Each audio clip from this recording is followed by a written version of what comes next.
Greetings, friends around the world. We welcome you. This is Caravan to Midnight, and we're going to speak with somebody. Wow. The grandson of an American icon. No.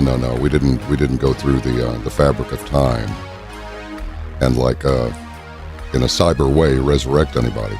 We're going to speak with John Wayne. John T. Wayne, grandson of the Duke. And when you hear his speeches, you're going to love him.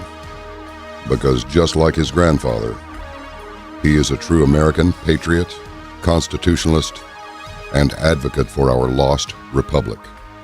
And as it stands right now, it is lost. Well, let's cover a few little news items here. Why does this not surprise me? From freedomoutpost.com. Wow. Reporter claims PTSD after firing an AR-15. There's once again much attention paid to assault weapons because of the recent thing in Orlando. And has been said on many occasions, the reason for this is the presumption of the liberal, the presupposition. If all people are basically good, why are there things happening like these shootings, right? The answer is access to firearms, according to the liberal. In an effort to understand the motivation behind owning such weapons, a reporter went to a gun range. He went to fire an AR-15 rifle in an effort to relate to the appeal. Gersh Kuntzman drove to Philadelphia for this experience. One day after 49 people were killed in the Orlando shooting, I traveled to Philadelphia to better understand the firepower of military-style weapons and hopefully explain their appeal to gun lovers. Kuntzman was surprised by his experience. Not in my hands. I've shot pistols before, but never something like an AR-15. Squeeze lightly on the trigger, and the resulting explosion of firepower is humbling and deafening, even with ear protection. The recoil bruised my shoulder.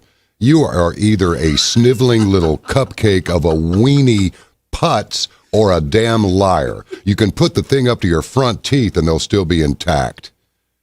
What a disgusting excuse. Of course, note the name. Okay? The recoil bruised my shoulder, which can happen if you don't know what you're doing. Well, clearly you didn't. Next time, why don't you put them up against your mincy little testicles?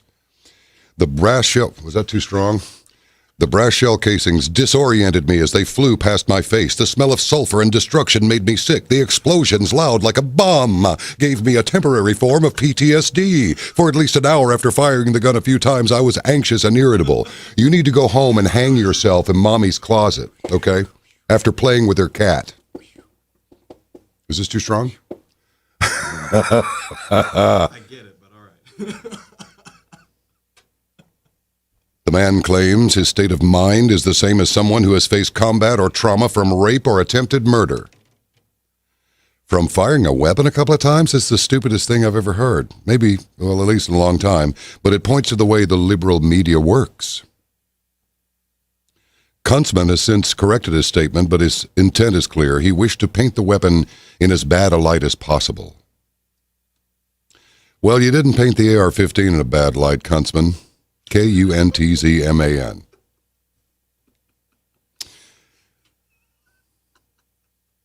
You painted yourself in exactly the right light because you're a Kuntzman. Okay? Kuntzman, I spell. Obama pushes back against criticism over terrorism rhetoric. Really? Obama goes on tirade against Trump over dangerous Muslim ban and radical Islam. Oh, I am shocked. And what an idiotic get-together for the Trump rally. But not by Trump himself, although, he free-formed it. I didn't see him reading off a teleprompter. But you got Black Lives Matter morons out there with their rifles. And then you got, the other guys were out there with their rifles. And why the hell did you guys bring rifles? I know, because you're morons. Leave your rifles in the trunk of the car. What's our Second Amendment right? Don't abuse it. Don't make the Founding Fathers embarrassed for insisting that it was part of the Bill of Rights. Just quit embarrassing us, okay? Uh-oh. In racism news, Mizzou Orlando Vigil gets completely derailed after activist denounces white attendees. Yes, a peace vigil. This is from Mediaite, or maybe Mediaite. A peace vigil held in remembrance of the victims of the Orlando terror attack at the University of Missouri was completely derailed after one of the speakers began denouncing white attendees, and an angry white couple began shouting back. College Fix was on the scene and got it all on camera. Quote, "I was really nervous to get up here because there's a lot of white people in the crowd," an activist said. "That wasn't a joke," she added after a few nervous chuckles. "No, you're the joke." She continued to complain that the large group of white people who had come out for a peace vigil never came out to support Black Lives Matter protests. Quote, "As much as it's awesome that so many of you are here today, it's like, who are you really here for?" she asked. "We're here for everybody," a woman yelled from the audience, to applause. "We're here to be uniting, not dividing, which is what you're doing now," another man from the audience yelled. He and his husband began a shouting match with the activists on stage. Is that a misprint? He and his husband. "Right here on this stage, they are segregating us as a community," one of the men, Carl Brizendine, told College Fix after they were kicked out. "They're making it a racial issue. It's not a racial issue at this point."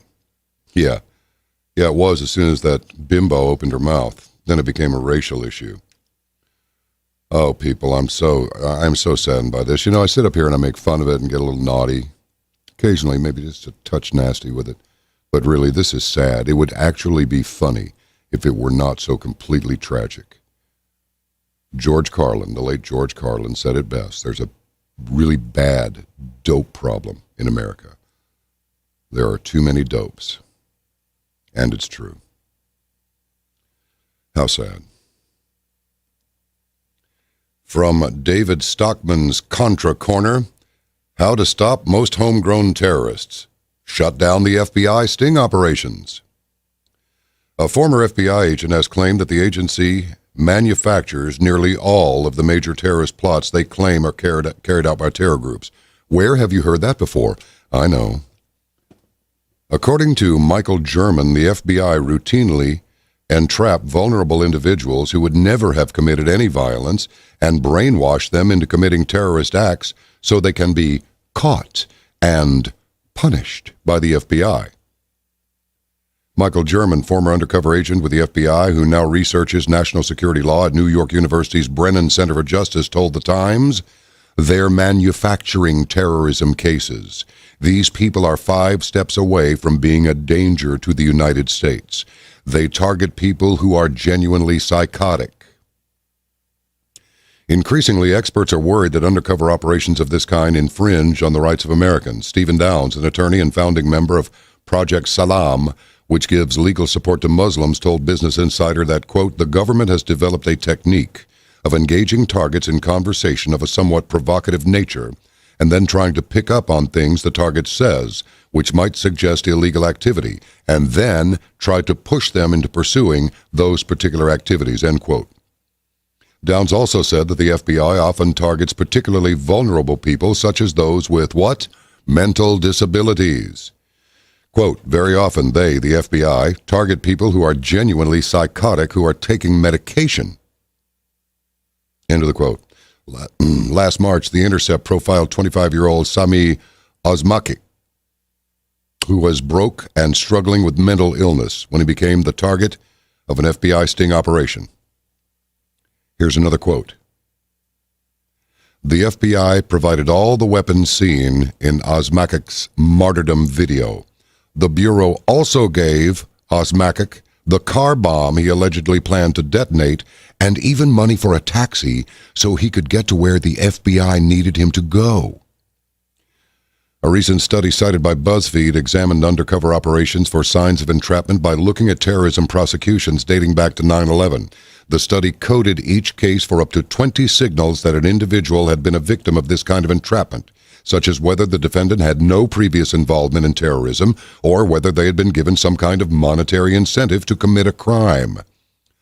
The vast majority of the 317 cases involving undercover operations contained signs of entrapment. Countless legal challenges have been made against these prosecutions, and facts supporting an entrapment defense are pretty widespread. Jesse Norris, a legal scholar at SUNY Fredonia and the study's leader, told BuzzFeed, "We're trying to figure out where the lines are." That's his quote. While no case has ever been thrown out on the basis of this kind of entrapment, judges have taken notice and raised concerns over the danger of entrapping otherwise innocent individuals in sting operations. Judge Colleen McMahon of the U.S. District Court in Manhattan said in 2011, quote, "I believe beyond a shadow of a doubt that there would have been no crime here except the government instigated it, planned it, and brought it to fruition." She was referring to the Newburgh 4 case, a year-long operation that began with an informant infiltrating a Newburgh, New York mosque and ended with the arrest of 4 men who tried to launch a missile at an airbase and 2 synagogues.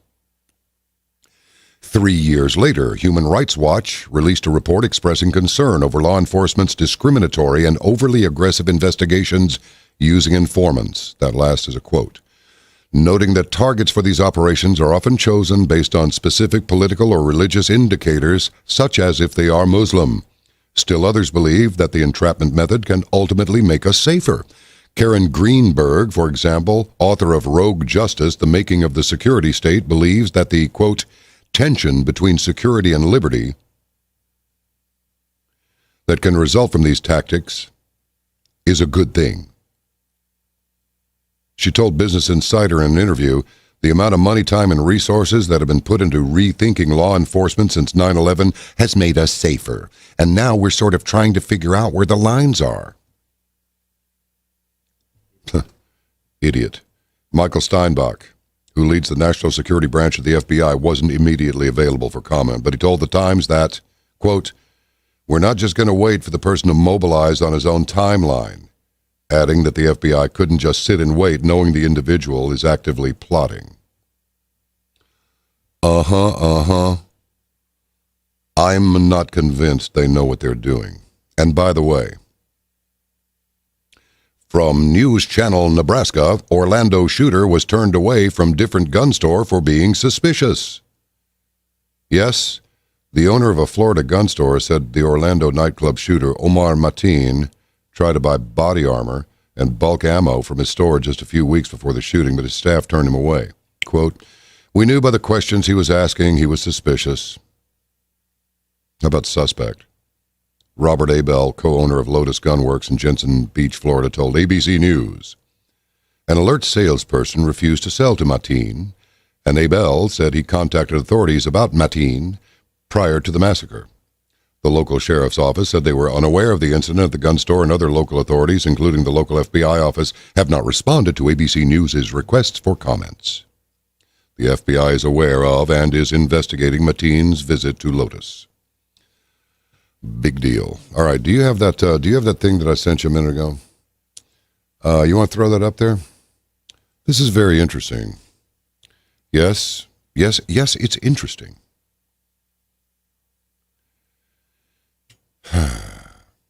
Okay. I really don't like this email box. Okay, so get this.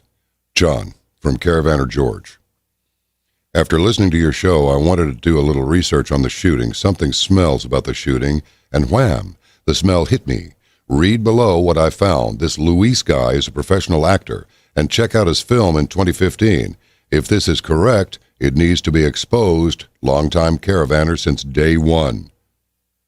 A man named Luis Barbano claims to be an eyewitness in the club and was interviewed by several media outlets, including ABC News' George Stephanopoulos, who makes trips down to Jeffrey Epstein's island every once in a while, as has been reported. It turns out eyewitness Luis Barbano is a professional actor. He has a profile on IMDb, and below are side-by-side comparisons of Luis Barbano in the ABC interview left and Luis Barbano on IMDb. It's the same man. You know what this is, don't you? I knew it. I know you do. Multiple childhood vaccines are not safe, says Journal of American Physicians and Surgeons, from Natural Blaze. Zika superbug hits Brazilian beaches. Switzerland withdraws its application to join the EU. Scientists are using corporate funds to rewrite the human genome from scratch. And the good old FBI can search 400 million face recognition photos in the time it takes you to smoke a cigarette, if you smoke. Did I mention that all these people were, 20 actors or 10 actors or whatever, famous people who died, but you didn't know they died. And they're naming all these people who dropped dead in their 40s and 50s and all that. But when it came to Leonard Nimoy, his smoking caused him to die an early death at age 83, and he'd outlived most of them by almost double. It's ridiculous. Let's see here. Oh, a Turkish actor in the U.S. admits selling nuclear technology and material to Iran. Psychologist who tested Mateen for a security job did the same thing for another killer. Say, that looks pretty rich. It certainly does. From StarAdvertiser.com by David Flesher and Skylar Swisher of the Sun Sentinel. Out of Fort Lauderdale, Florida, the psychologist who administered the test that established Orlando killer Omar Mateen as mentally fit to carry concealed weapons as a private security guard did the same thing for another South Florida killer who worked for the same company, Carol Nudelman, Nudelman, who had an office on Red Road in South Miami, administered the tests that determined Mateen was mentally and emotionally stable, according to an application for a Class G firearms license released Wednesday by the Florida Department of Agriculture and Consumer Services. It's unclear from the application whether the evaluation involved anything more than giving him a standard written test. Nudelman years ago had also administered a psychological test to Paul David Ahern, another guard at security company G4S, then known as the Wackenhut Company. Ahern killed 2 people and wounded 2 others in 1998 at his condominium community in Kendall. He is serving a life sentence.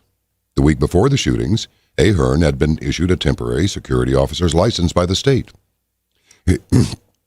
His psychological exam had been administered by Nudelman, according to a 98 news article from the Miami Herald.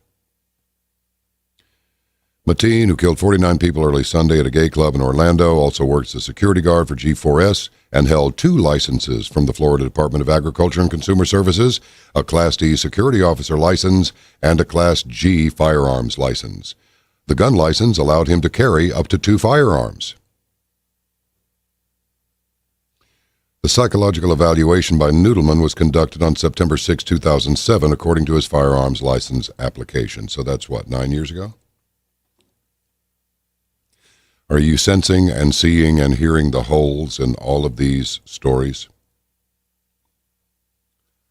Here's one more. Wish I could give you some... Well, it is good news because it's actual thought-stimulating news. Another holistic doctor, according to an article here by Erin Elizabeth, Health Nut News, another holistic doctor murdered at his clinic, 2 doctors in 2 days. The beloved holistic Dr. Sowers was gunned down by a man at his clinic who then turned the gun on himself, and today Dr. Tianjung Huang, Ph.D., M.D., R.A.C., R.M.T., D.T.C.M., was killed by a knife-wielding man who stormed into his clinic and killed him. The killer was arrested at the scene. No motive was given. Authorities immediately said the killer was a domestic. I've still not gotten clarification whether a man walking into Dr. Sowers' office yesterday was or was not. But it was a domestic issue.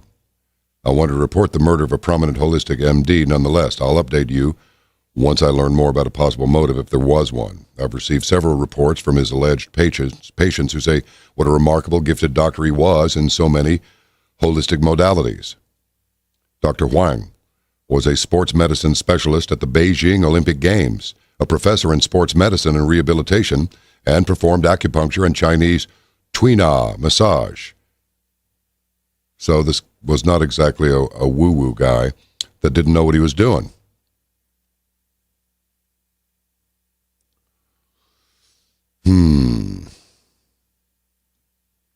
All right, how about this one?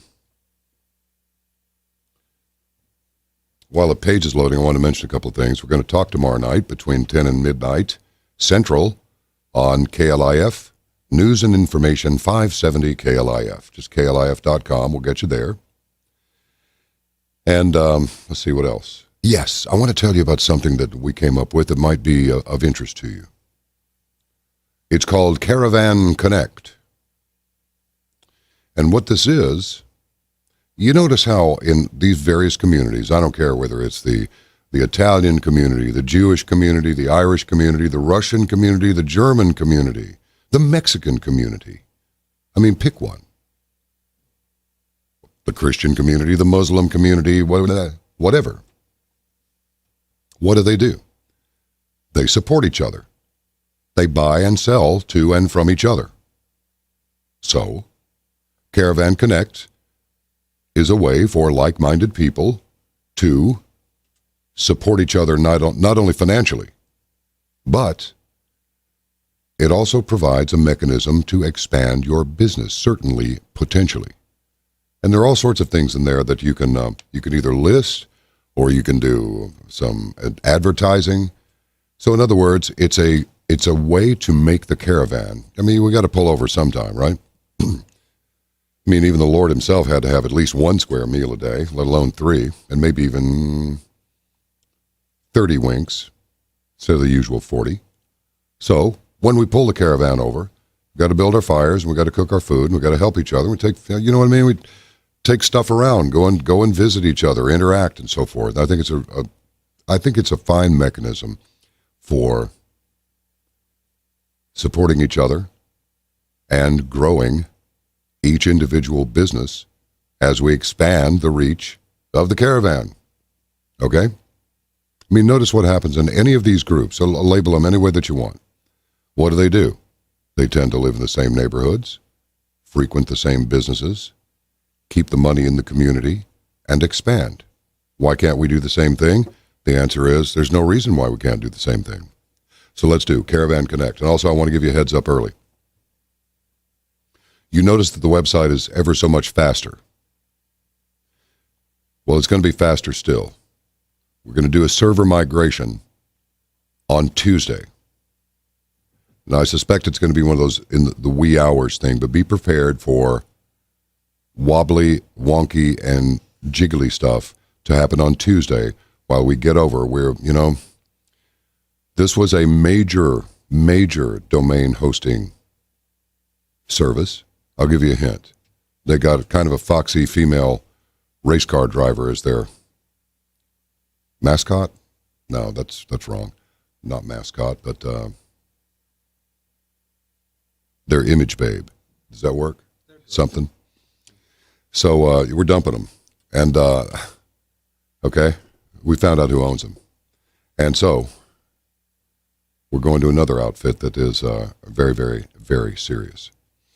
And I think you're going to find that everything operates ever so much better, streamlining the process. There's a new website under construction right now. As soon as it is fully tested, then we will apply that, and you're going to find the experience to be a lot better. I'm telling you, I wish I could just wave my wand or sprinkle a little fairy dust and, blow, and it's perfect. But unfortunately, it takes the work of some dedicated people and a lot of hours to make this happen because apparently the whole Caravan to Midnight concept is actually quite new. And there have only been a couple of other people to try it. And so it's a work in progress. It's not like baking a cake. It's done. It's not like stick a fork in it. It's done. No, it's a constant gardening thing, and we're going to continue to do that. We want to make everything as easy for you as we possibly can. Better that it's hard on us than hard on you, because without you, we can't do it. Can't do it at all. And the reach is expanding, and more people are coming on all the time, and it's a beautiful thing. And so now we have this radio program. Why do we do that? Because I like to talk with you We crashed the call screening system last Saturday. Sorry, you did it, and thank you for it. By the way, a slight inconvenience, but we'll pick up the slack. We'll pick up right where we left off last weekend, and the object is to raise awareness and get the word out about Caravan. I mean, it's not like a Caravan commercial, which is why we'll have guests. We certainly will. But any guest that we bring on, you will get that guest first. If it's a guest that comes from Caravan, like Mr. Mars, and like Mike. Yeah. You know, Walker, Texas Ranger's son. Yeah. And his movie Amerigeddon. So, all right. Let's see here. Where in the world were we? All right, yeah, here it is. Angry Nations. This is from GEAB, GEAB.eu. Angry Nations, Democratic Challenges, Global Systemic Crisis, Balkanization, and Returning Empires in Central and Eastern Europe. The drama of the failure of European integration and of the Euro-Russian crisis. The nations are angry, as anticipated in the GEAB since late 2011, and this is a logical consequence of a crisis without historical precedent, a multi-directional crisis of global dimensions to which the levels of national democratic power are structurally unable to respond, while governance structures, which are most likely to put solutions into place, for example, international and transnational structures, have no political legitimacy. Knowing political legitimacy is acquired in only two ways: by force or democratically. Balkanization and returning empires in Central and Eastern Europe, the drama of the failure of the European integration and of the Euro-Russian crisis. In 2014, our team anticipated the disintegration of the Eastern European flank following the conflict between the EU and Russia. 2 years later, the damage has become visible. If Europe and Russia fail to renew any dialogue, the worst is yet to come in this part of Europe, a region where old demons are in full resurrection, as in Cold War, European wars, Balkanization, and empires, and where the failures of the EU enlargement policy are coming to light. U.S. elections, the detonator of the ultimate phase of the economic and financial American crisis. This month, we analyze the impact of the U.S. presidential campaign on the way the American economic and financial situations are perceived. We all know that reality is a matter of perception. Our readers have probably noticed that recently we have spoken less frequently of the U.S. economy in our bulletins. The reason is simple. We were tired of repeating over and over again that the economic fundamentals were still bad, contrary to what we were made to believe. I totally agree. That's kind of why we pulled back on talking with financial experts, except for Joe Meyer. We'll never cut back on Joe. But because he's just like that great guy that lives down the street that'll just talk the straight stuff to you without putting sprinkles on it and a little extra icing. But yeah, we cut back on that because it appears to me that this thing can keep going as long as they want it to. And that none of these things are accidents. None of these things that have happened are accidents. None of these wars or military entanglements, none of them are accidents.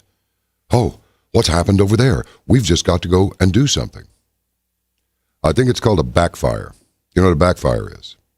A backfire is when you set a fire to burn off what fuel is available before the big fire gets here. That's what these people have been doing. What they do is they see a potential hotspot, and then before it gets rolling, they go over there and start something. Backfire effect. Just an observation. It's not etched in stone, but that's what I'm thinking right at the moment. Okay? Now, this is silly because it comes from dailymail.co.uk. It has the potential to be silly. Does this Google Earth image really show 9-foot giant descendants of the ancient people who built the pyramids? Photo appears to show men towering over cars walking through Giza.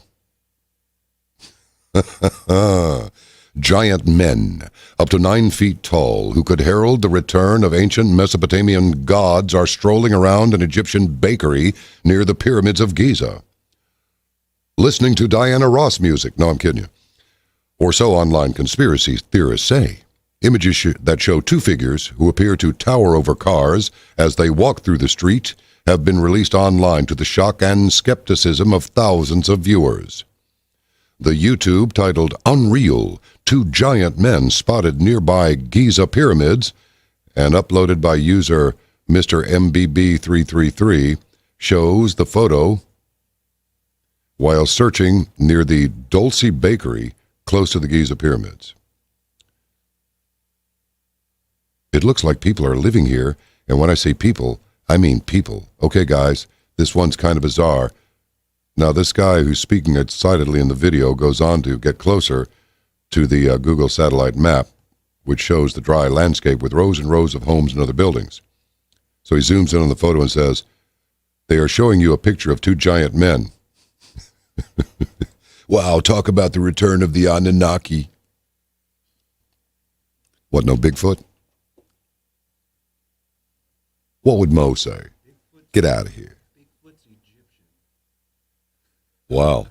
Imagine if, what? Bigfoot what? It seems like Bigfoot's Egyptian. Wow, what an observation.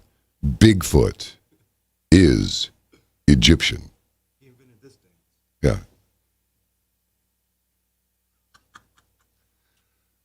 I want to see Bigfoot do this. You know that thing? That's what I wanted to see. That's what I want to see.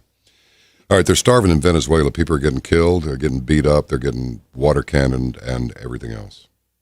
And it may be of interest to you to note, this is really cute. This is from WallStreetJournal.com by Maria Abi Habib. Dozens of State Department officials this week protested against U.S. policy in Syria, signing an internal document that calls for targeted military strikes against the Damascus government and urging regime change as the only way to defeat the Islamic State.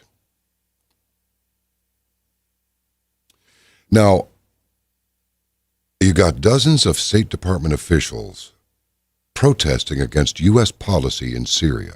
And what policy would that be exactly? Signing an internal document that calls for targeted military strikes against the Damascus government and urging regime change as the only way to defeat Islamic State, IS, ISIL, or ISIS. This is your prelude to World War III if these freaks decide that they've simply got to get Bashar al-Assad out of the presidential residence, out of office, out of Syria. And he'll probably wind up the same way Gaddafi did. Murdered. Just brutally murdered by a bunch of subhuman thugs. These people are pushing for World War III. They really are. How upset, I repeat. Look, I don't want this. If we're prepared to just say, well, you know, it's the system and we worship the system and we belong to the system, so we don't mind being killed, well, then forget I said anything. But these people are so completely insane that they will start a huge conflict with Russia to save their sorry backsides. And they will try to make it look like Russia's fault, which it is not.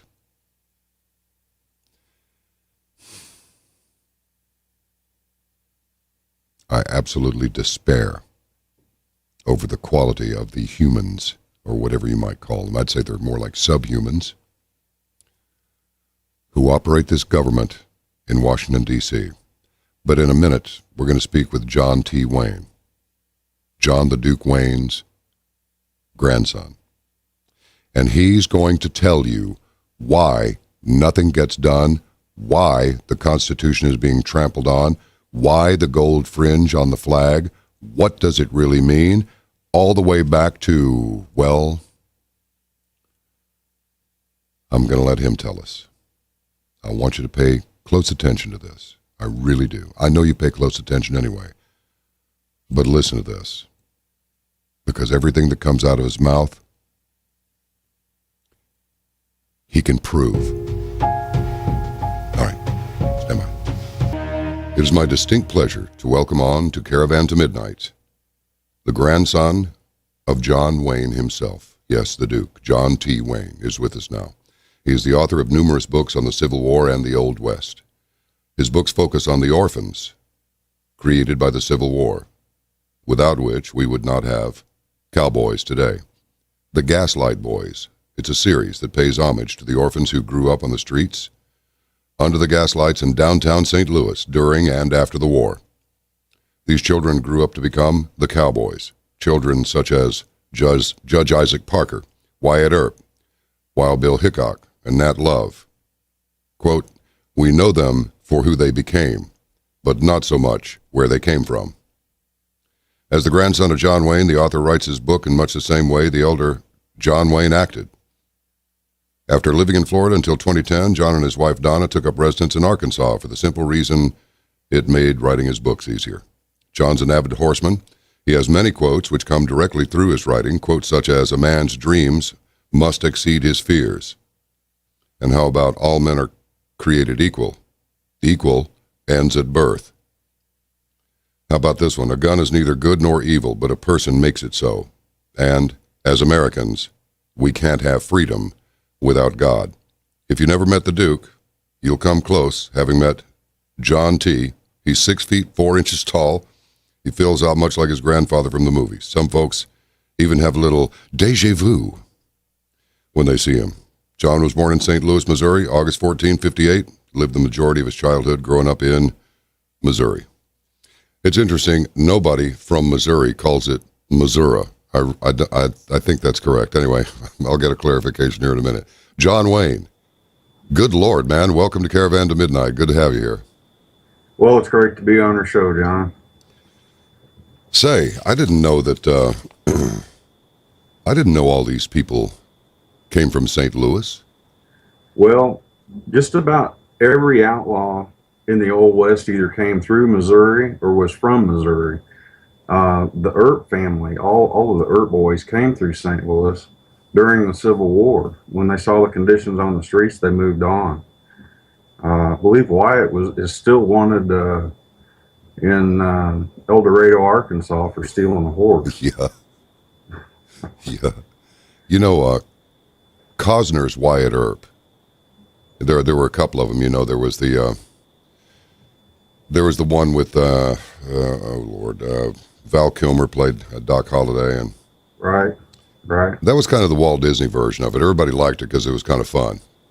Yeah. In fact, a guy I knew from Dallas, calls himself Tom Hayden Church, played Billy in the blue shirt, real antagonistic blonde guy. But I thought Kevin Costner's Wyatt Earp was actually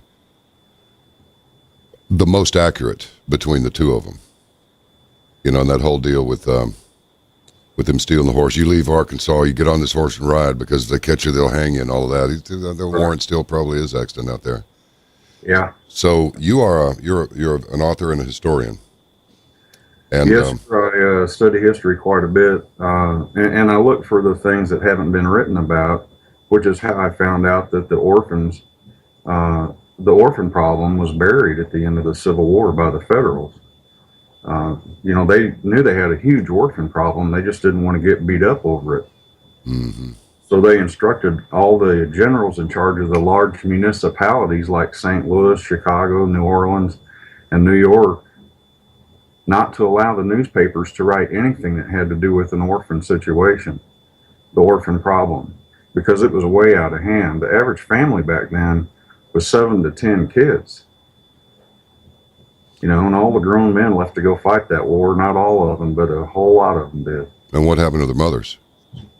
Well, you know, a mother's not really in a position to take care of 7 to 10 kids. Yeah, that's true. You know, and sometimes they are allowed to, carry on because they've got some boys in the family that are old enough to take their father's place, but in a lot of cases that didn't happen. That's interesting. So there was a huge orphan problem when the Civil War was over. And when you go back and look for anything to do with the orphan problem in the newspapers, consequently, you find absolutely nothing. You know, Strange. John, I understand there was a huge drug problem after the Civil War too, with laudanum and so forth. And in fact, I have heard, I do not know this, but it seems that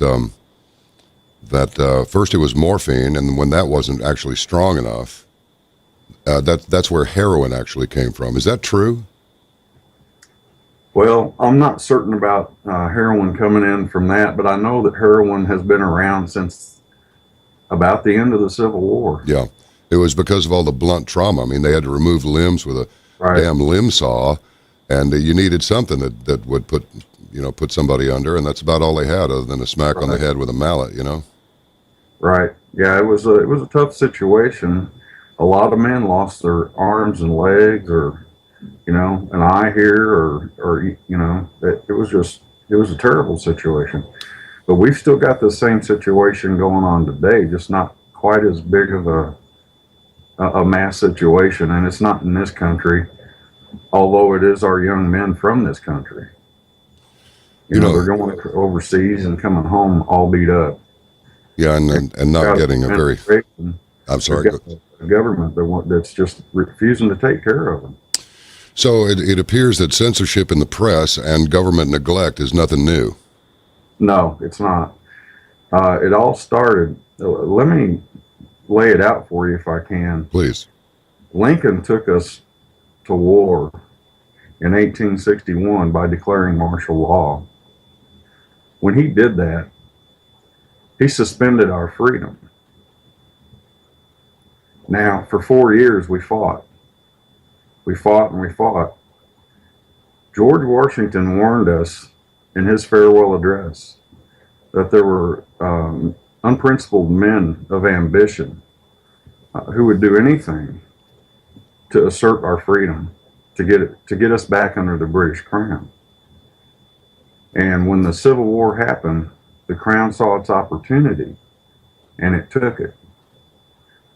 Abraham Lincoln wasn't assassinated by a lone wolf. That assassination was done for the crown of England.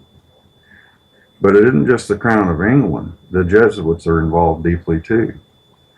And when you put the two together, they took our freedom from us 150 years ago at the end of the Civil War. Now that's a little disturbing to me because I grew up thinking I was free. Yeah, a lot of us did. Yeah, I thought we had freedom in America. However, in the year 2016, we're still under martial law from the Civil War. Is that a fact? Yes. When you see that yellow fringe around the flag behind the president, You read my mind. that indicates we're still under martial law. You got to be kidding me. I thought it was maritime law or admiralty, whatever. Martial law. Martial. Yes, sir. Now, the maritime law is what they installed at the end of the Civil War because we are now being run by a corporation out of Puerto Rico. We're being run by a corporation out of Puerto Rico. Yes, sir. Please explain. That's what they set up for us. They couldn't collect taxes from an American citizen born in America. It flies against the Constitution. However, the Constitution was suspended when Lincoln took us to war. That's the whole key to all of this. He took us to war in 1861 and suspended our Constitution. It's still suspended. So when you see the Chief Justices up there trying to make a big decision on whether gays and lesbians can get married and this and that, it's just a show. It's a dog and pony show they're putting on for the American people. We haven't had our Constitution for 150 years. However, what they did is they set it up so that when you're born, you get a birth certificate And that birth certificate has your name on it in all capital letters.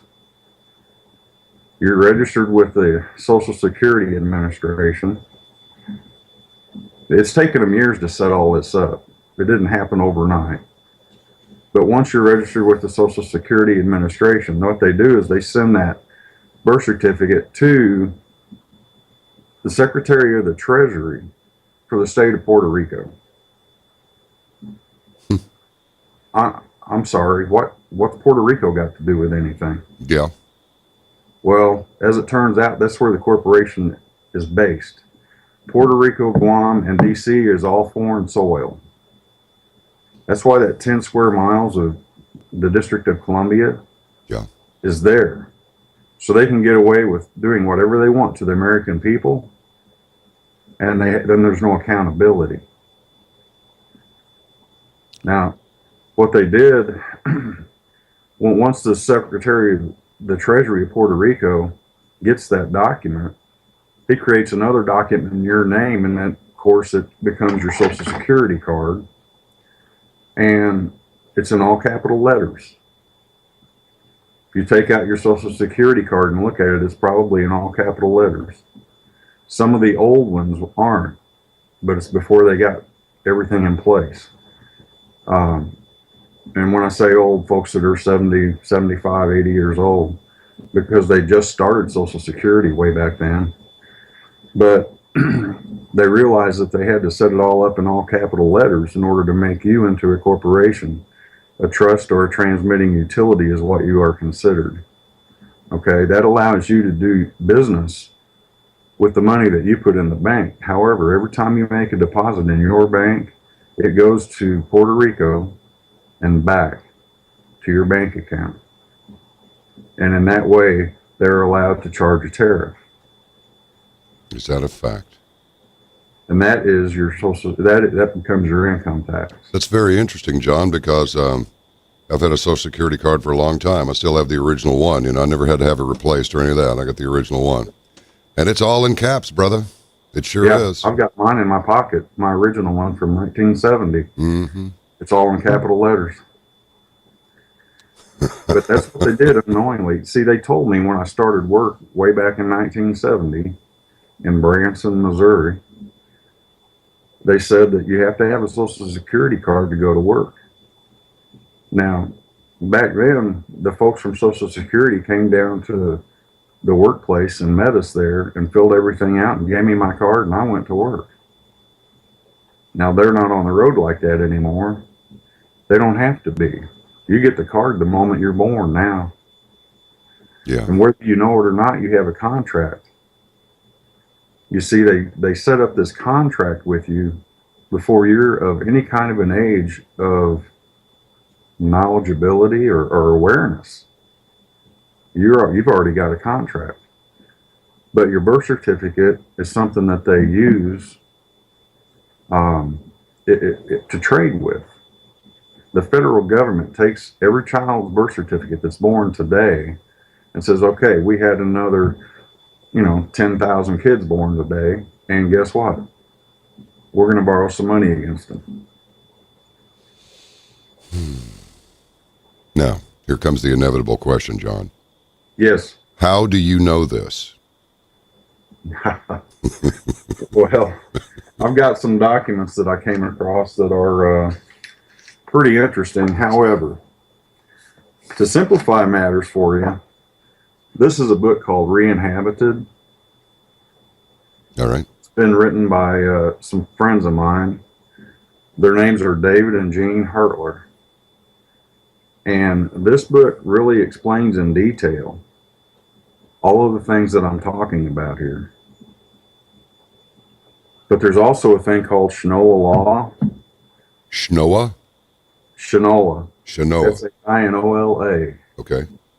All right. It's a law form that was put in place at the end of the Civil War. Now, every attorney in the country takes an oath to the British bar. Why the British bar? I thought this was America. Well, part of the 13th Amendment stated that no attorney would take an oath to a bar. That's why they took the 13th Amendment out of the Constitution like they did when they did it. And they put this all in place. They set it up. But part of the oath that every attorney takes says that they will do their best to take America apart piece by piece. And it's hidden in that oath. But if you go back, if you read it and break it down, every attorney that's ever taken an oath to the bar has taken an oath and said that. That's disturbing in itself. Yes, certainly. The other is. thing that's disturbing is the Jesuits are devoted to taking America apart piece by piece. Who are those guys, John?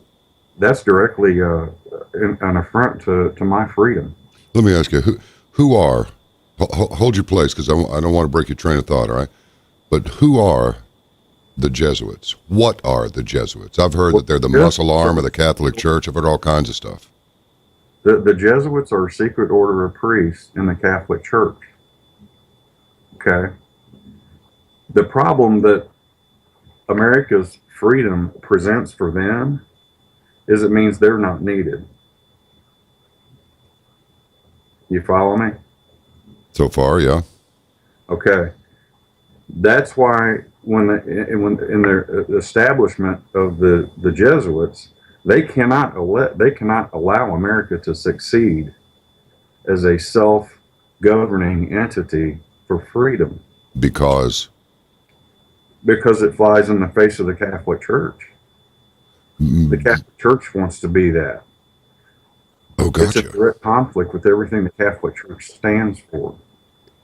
Is that why we see so much of Pope Frankie now out pushing these various agendas from baptizing aliens right on down the line? I don't mean the ones from across the border either. I mean the ones from off planet.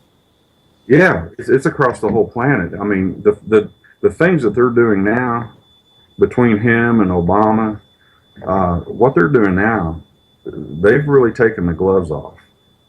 They don't care if the American people know or not. They have begun their last advance to destroy the remnants of any kind of social freedom in this country. And I never believed in my lifetime that I would ever see the American people elect a traitor or someone that did not have the interests of the American people at heart. Yeah, But that's exactly what they've done. particularly somebody, the identity of whom we don't even know, except Right. that, he's a CIA construct, obviously. How hard can this be to figure out? Well, I've seen like his birth certificates belongs to some guy up in the Northeast, up in Connecticut, or a social security number anyway. I don't know if the birth certificate isn't real. I can look at his birth certificate and I can tell you something about birth certificates. It says African American. Yeah, they didn't use that term when he was born, did they? They didn't even use that term in the 1960s. It wasn't until the late 70s till that became vogue or, the standard.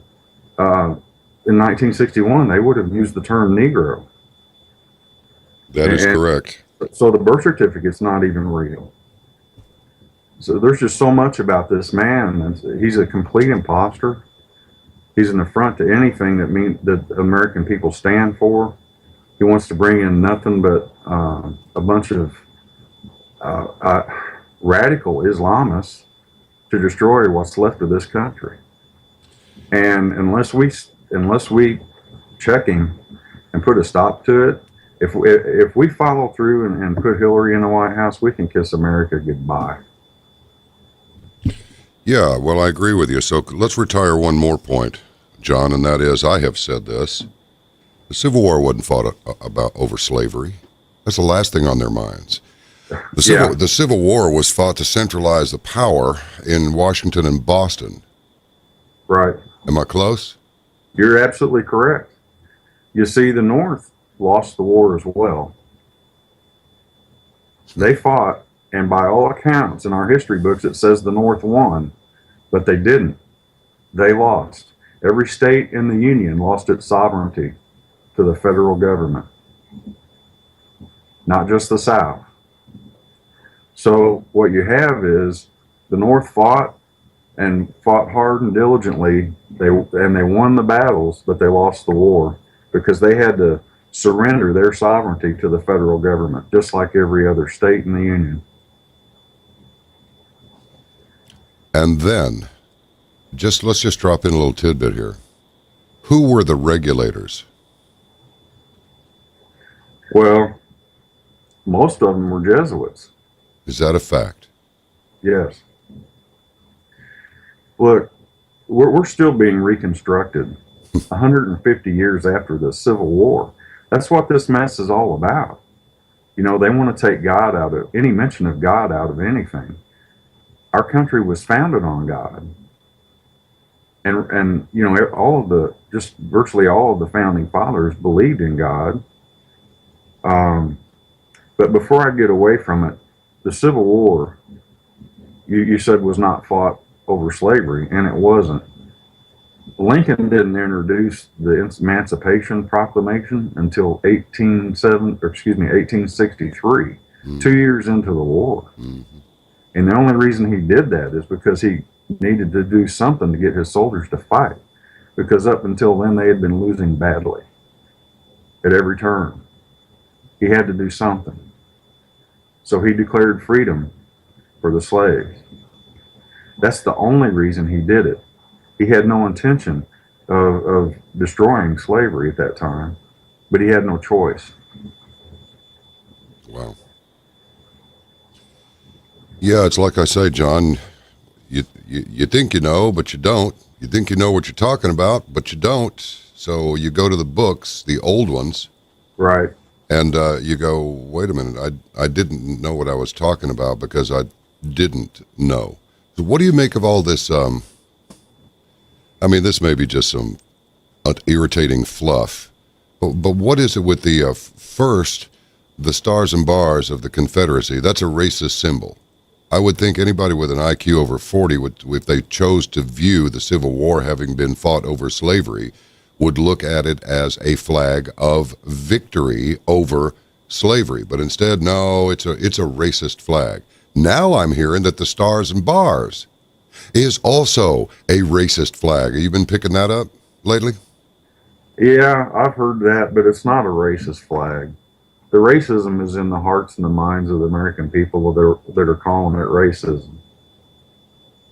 Okay? Yeah. They're pointing the finger at themselves.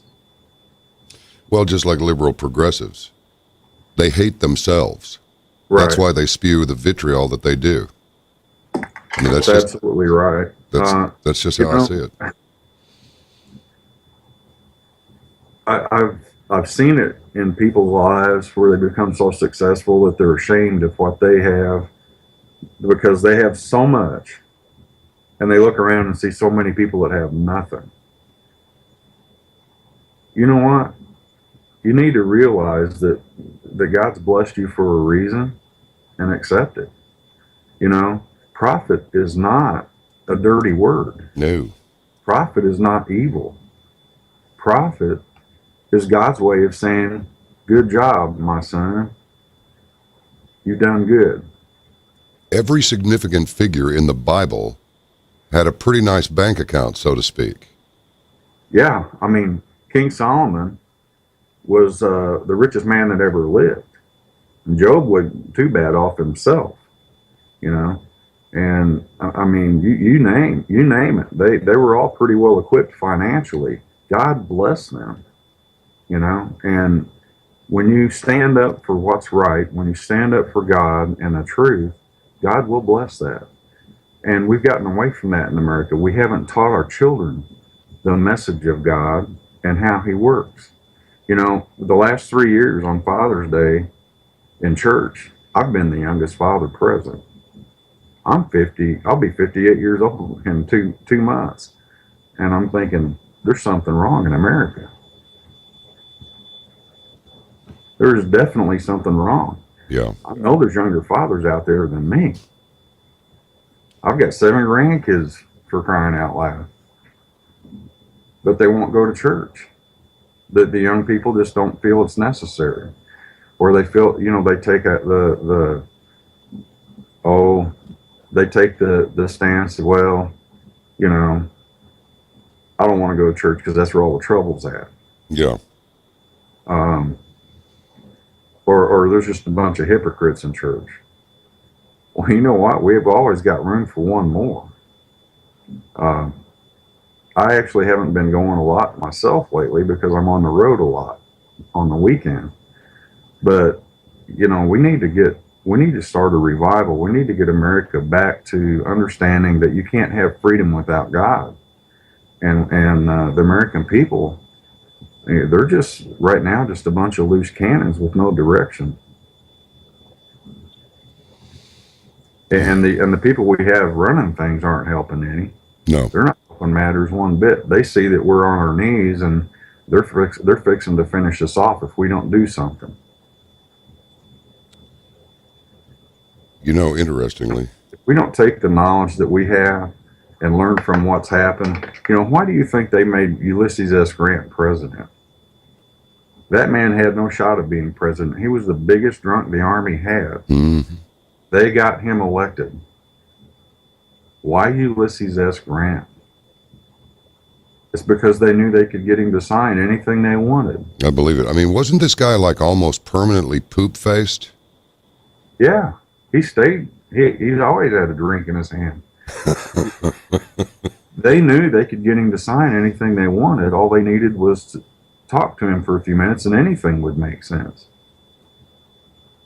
And that's the way people that drink a lot are. Mm-hmm. Consequently, we have a lot of laws that were passed by his administration that really have forced the situation. It was 1871 that the United States became a corporation. That was under his tenure. Now, originally under Lincoln, he had no choice but to suspend our freedom and force the Union back together. In order to do that, he created somewhat of a corporation, but it wasn't a legal corporation until 1871 under Ulysses S. Grant. That's a little bit disturbing, isn't it? I mean, Yeah. Hey, bartender, give us a drink. It's like, here, General, we need for you to sign you this. Go ahead, get him a drink. Water him, will you? Okay. That's crazy. But then again, it doesn't really. I've heard of his. He was a notorious alcoholic. Of course, that term wasn't even used back in those days. Well, yeah, it's not news, except that when you consider they made him president of the United States. That's even better. Here, Mr. President, sign this. Okay. Yeah. Oh, man. The U.S. in 1871 became a corporation owned by the British Crown and the Vatican, jointly owned by those two entities. You want to know why we can't get anything done in Washington? Yes, right now. Tell us. It's because we have no say. The American people lost their freedom 150 years ago. We've been saddled with millions of statutes and codes that we have to follow that were put in place by the Vatican and the British Crown. That's why every attorney in this country takes their oath to the British bar. I'll tell you, I'm a little fed up with it. I don't think we need to elect another lawyer to office. Yeah, I wondered about that. What is it with this lawyer? I think you've just answered that question. They may go on and have their licenses suspended later, but they start off as lawyers, don't they? In essence, as Americans, we have been born into slavery, not freedom. The most valuable slave anybody has is a slave that doesn't know he's a slave. Absolutely. Well said. Okay? And that's what we are in America. We're slaves to the federal government, and it is being run by the Vatican and the Crown. Who used to go around the world building forts everywhere and getting in skirmishes with, countries and people they didn't know anything about. That would be the British. Right. Who does it now? We do. Exactly. They don't have to do it.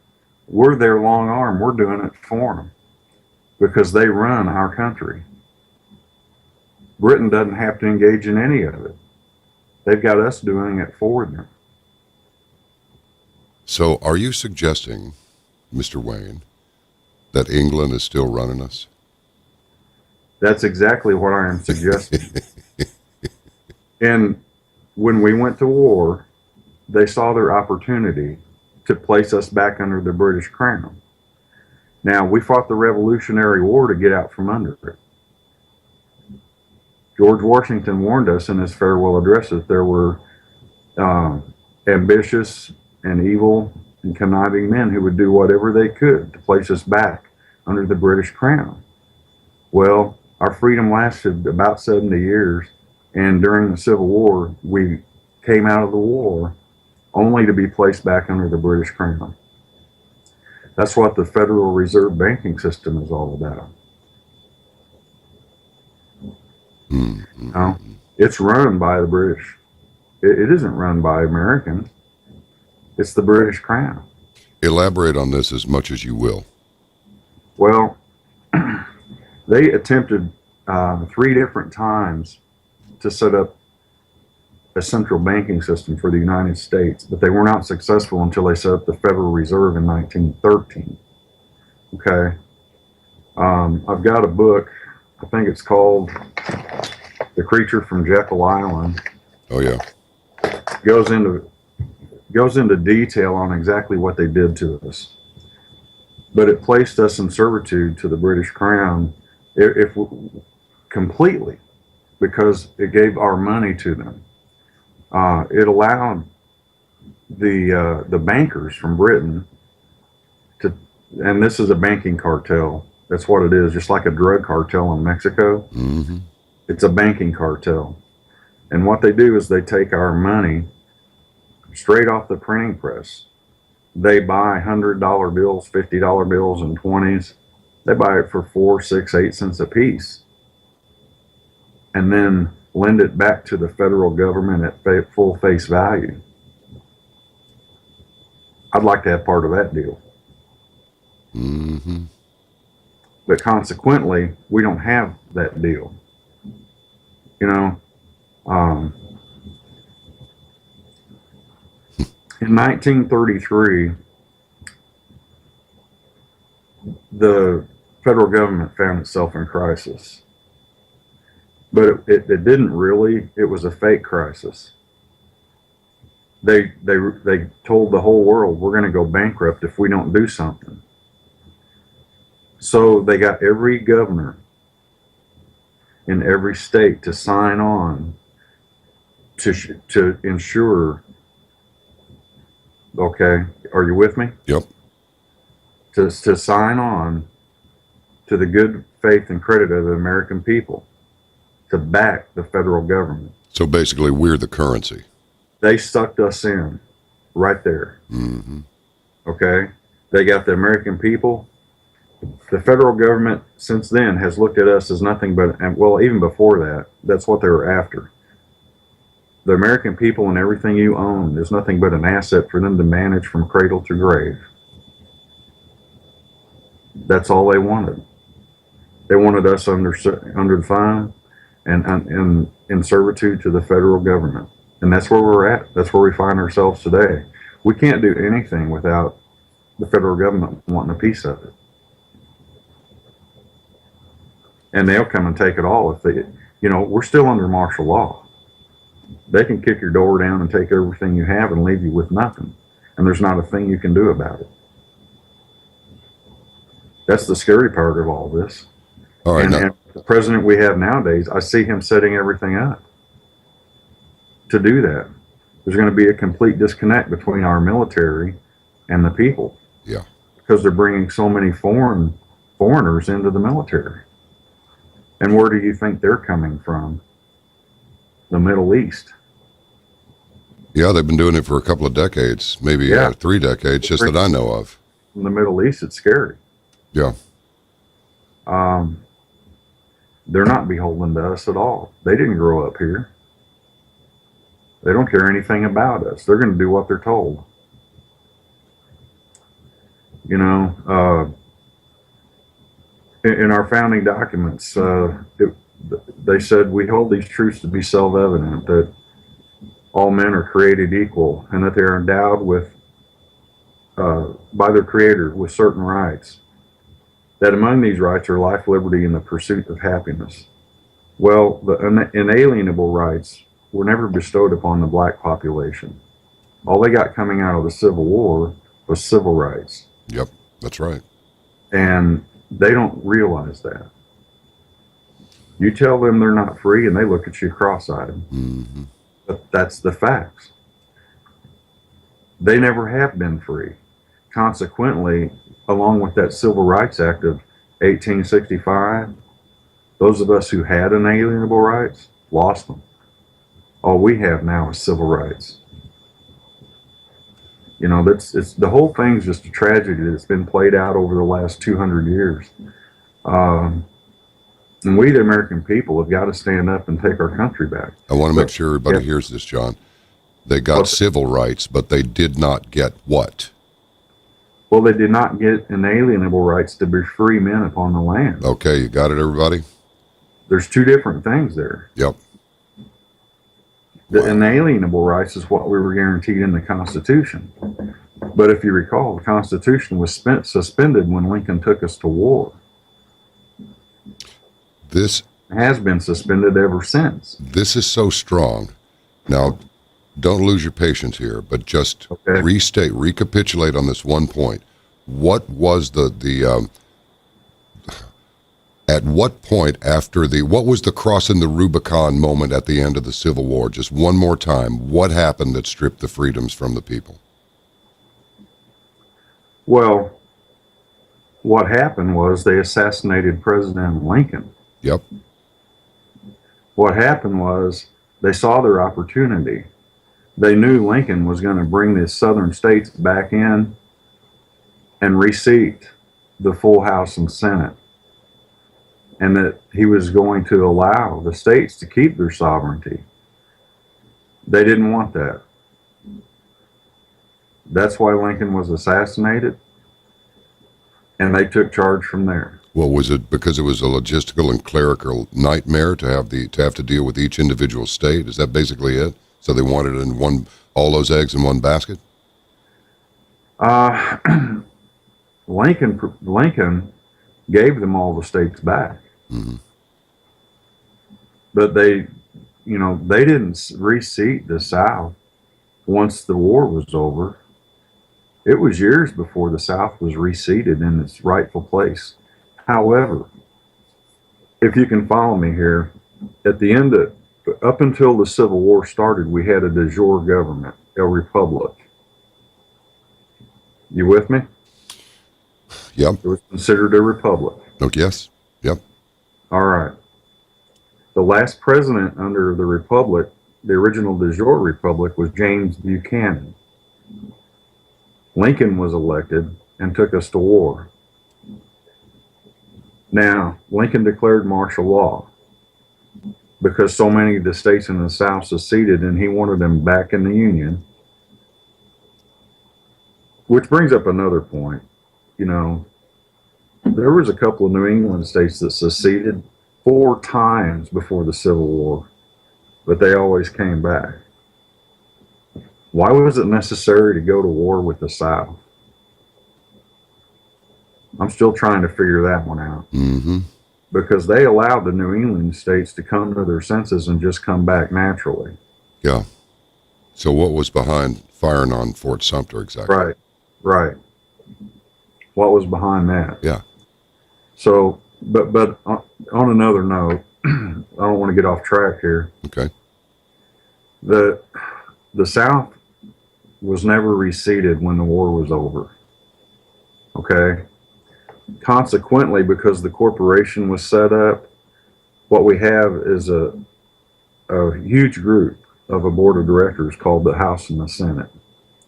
And it is not our rightful government. What we have is a government, a foreign entity based out of Puerto Rico, telling the American people how to live. They're passing laws. They make it seem as though it is our real government, and it is not. Our house was vacated during the Civil War.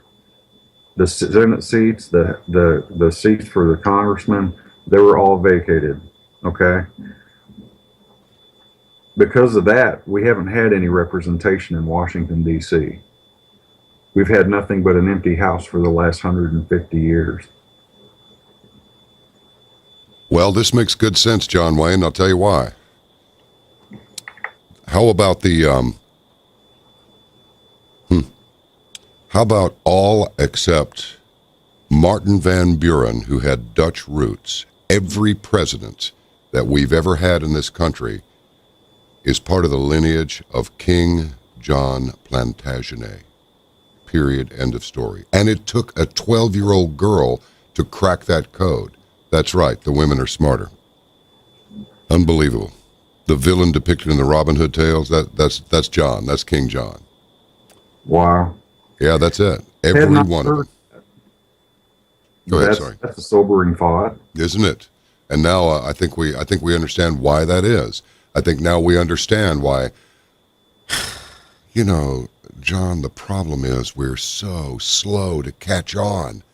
It seems to me that when you have these aha moments, some kind of corrective action, it's like, let's do something, even if it's wrong moment occurs once you get this information. And yet now, people just sit there like slugs on the sidewalk, waiting for some kid to come by and pour salt on them and geek off. I mean, literally, I sound like I'm trying to be funny here, but I'm really not trying to be funny. But what does that tell you if every president but one who had Dutch roots all come from the line of King John, the guy who gnawed the table over the Magna Carta, supposedly? Yeah. Absolutely astounding. It really is. That's pretty wild. Yeah. Yeah, it is. Anyway, carry on. One of the laws that we have in this country in the Constitution is that no royalty can hold office, and that's why we have no royalty. On another note, though, I think that Grandpa is as close to anything royalty this country's ever going to see. Yeah, I think you're right about that. Here's the thing. He was a true American.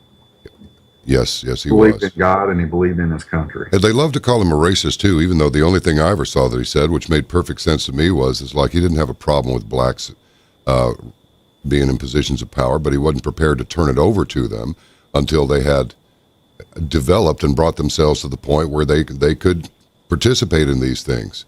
Because he knew where they had come from. He knew that they had been, in some ways, completely dispossessed. And he just said, yeah, it's okay with, I'm paraphrasing him, but he said, it's okay with me. I just need for them to have developed educationally and otherwise until they're responsible enough to do it. Because I'm not just going to turn it over to some people who've been held back this long. I mean, that's effectively what it said. I don't see anything racist about it. It sounds much more logical than racist. Well, it is logical. Let me show you a little something here that I have. This is 50 black state representatives, which were either from 1868 to 1893, and that's just from the state of Arkansas. You want to know why you couldn't get a white person in the Congress at that time? They wouldn't let us back in. You couldn't find a Republican in the South at that time. Is that a fact?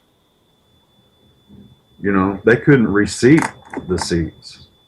So all these laws that they were passing, they passed with half of the Congress, half of the Senate, because the South wasn't there. Mm-hmm. We were under Reconstruction, and they wouldn't let us come back to the table. Reconstruction, that's what they called it. Yeah. Well, if you'll allow me a moment here, this is a book I just released. It's called Captain Grimes, Unreconstructed. He was the Confederate mail runner for the South. He was was also Mark Twain's best friend. Hmm. Both were riverboat pilots from Hannibal, Missouri. Um, if you want to see how federal overreach really got started, that's a very good book to start with. Because they couldn't get a riverboat pilot. They had to literally put a gun to the heads of the riverboat pilots to get them to do anything. They were all secession. Hmm. So the only way the North could get anything done was through brutality. That's what war is. I mean, I hate to say it, but war is brutal. Plenty of murder and rape and craziness to go around, wasn't there? Burning people's houses down, killing their kids, shooting the husbands in front of the wives, shooting the wives in front of the husbands, all of that. Yeah, this book was based off of memoirs from Captain Grimes. Yeah. So it's really a first-hand account. It's just part one. Part two will be out in the spring. But it really lets you get a good look as to what was going on in the middle of the Civil War. And it's kind of from a Southern perspective. I think after 150 years, it's time for another opinion. Yeah, I think it is too. And when you consider the kings and queens of England, the primary, number one job of those who sat on the thrones of England was the defense of Christendom, right? Supposed to defend What's the defense of Christendom, Yeah, Christianity, and all of the lands that were Christian lands. Now, when you take the second part, which is that the king and queen were regarded as second only to God himself. Therefore, Right. wow. Sure. Therefore, whatever they did was okay because God's right over there. that's the way our federal government operates. Mhm. See, that 10 square mile zone called Washington, D.C., Yeah. anything they do inside that 10 square miles, they have complete immunity for. They don't have to answer to the American people. Yeah. And I, for one, am a little fed up with not being represented. Yeah, well, I'm more than a little fed up. You're steadier than I am, you know. By the way, just as a little anecdote,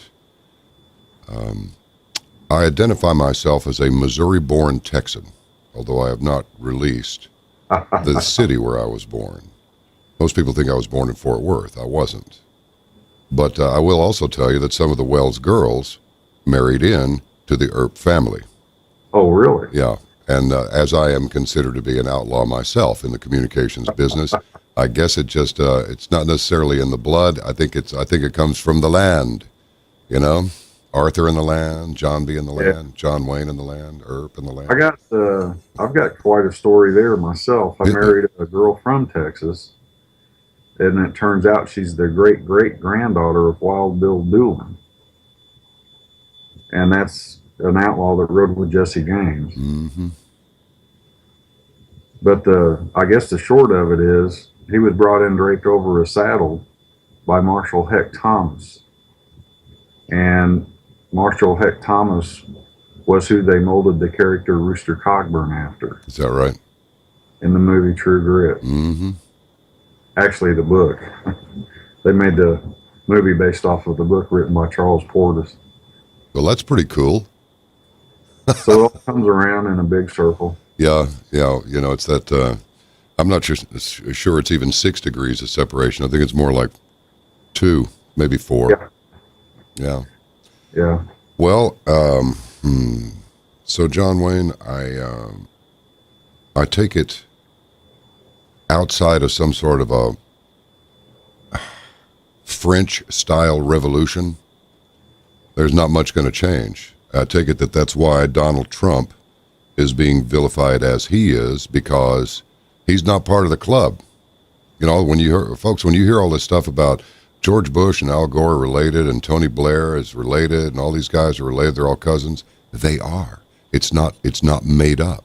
Everybody starts from somewhere, right? Right. And after a while, you get a gene pool that could use a little chlorine. So, Right. yeah. I've saw a fellow the other day said that if Trump is elected, I'm going to, and he's one of the higher up Republicans. He said if Trump's elected, I'm going to vote for Hillary. Mm-hmm. And I thought, well, you're showing your true colors. You're not really a Republican anyway. If you can vote for Hillary, Well, I don't know. Graham and McConnell and all those dudes—they're all cut from the same cloth. Ted Cruz. They're all drinking the same swamp water. But this is what really gets me. You know, I've noticed that I have a radio, and I punch around. And I listen to some of these guys, some of these national talk show hosts, just to hear what their points of view may be. And you know, one of them is I'll leave it. I spoke about it yesterday, but one in particular is like, if you're looking for support for Trump from me, you're gonna have to go somewhere else. He was for Ted Cruz. Yeah, Ted Cruz, whose wife is a Goldman Sachs girl, part of the Council on Foreign Relations as well. And Ted Cruz's father was linked to the Kennedy assassination. It's Cuban. So the question becomes, well, Mr. Talk Show host, if you don't support Trump, then who do you support? Because the nominees are going to be Don Trump and Hildebeest Clinton. Hildebeest Right. Clinton, who has made what I think the report yesterday that I read was $40 million from foreign states that sponsor terror. Then you look closer and you realize we are the ones who are sponsoring terror Right. all over the world. ISIS is USIS. So that means that attack by ISIS was actually us attacking us. Well, you know, George W. Bush may not have been the greatest president, but he locked up the terror funds and made it where those guys couldn't get anything. He had them on their knees. And then we got Obama. Obama released all those funds, and he has been, since then, he's done more. He's not only released those funds, he's been funding the terrorists with our taxpayer money. I mean, do we think that Mr. He's gone? Sorry, I missed that. I stepped on you. What? No, I'm sorry. I stepped on your last comment. Didn't mean to. There's a little delay here. It's making it uncomfortable. Okay. So what'd you say? Well, what I was saying was that, you know, Obama released all the funds that George Bush had secured and locked up. Yeah. He released all those terrorist funds. And then since then he has proceeded to fund terrorism with our taxpayer money. Mm-hmm. Billions and billions of dollars. Yeah. You know?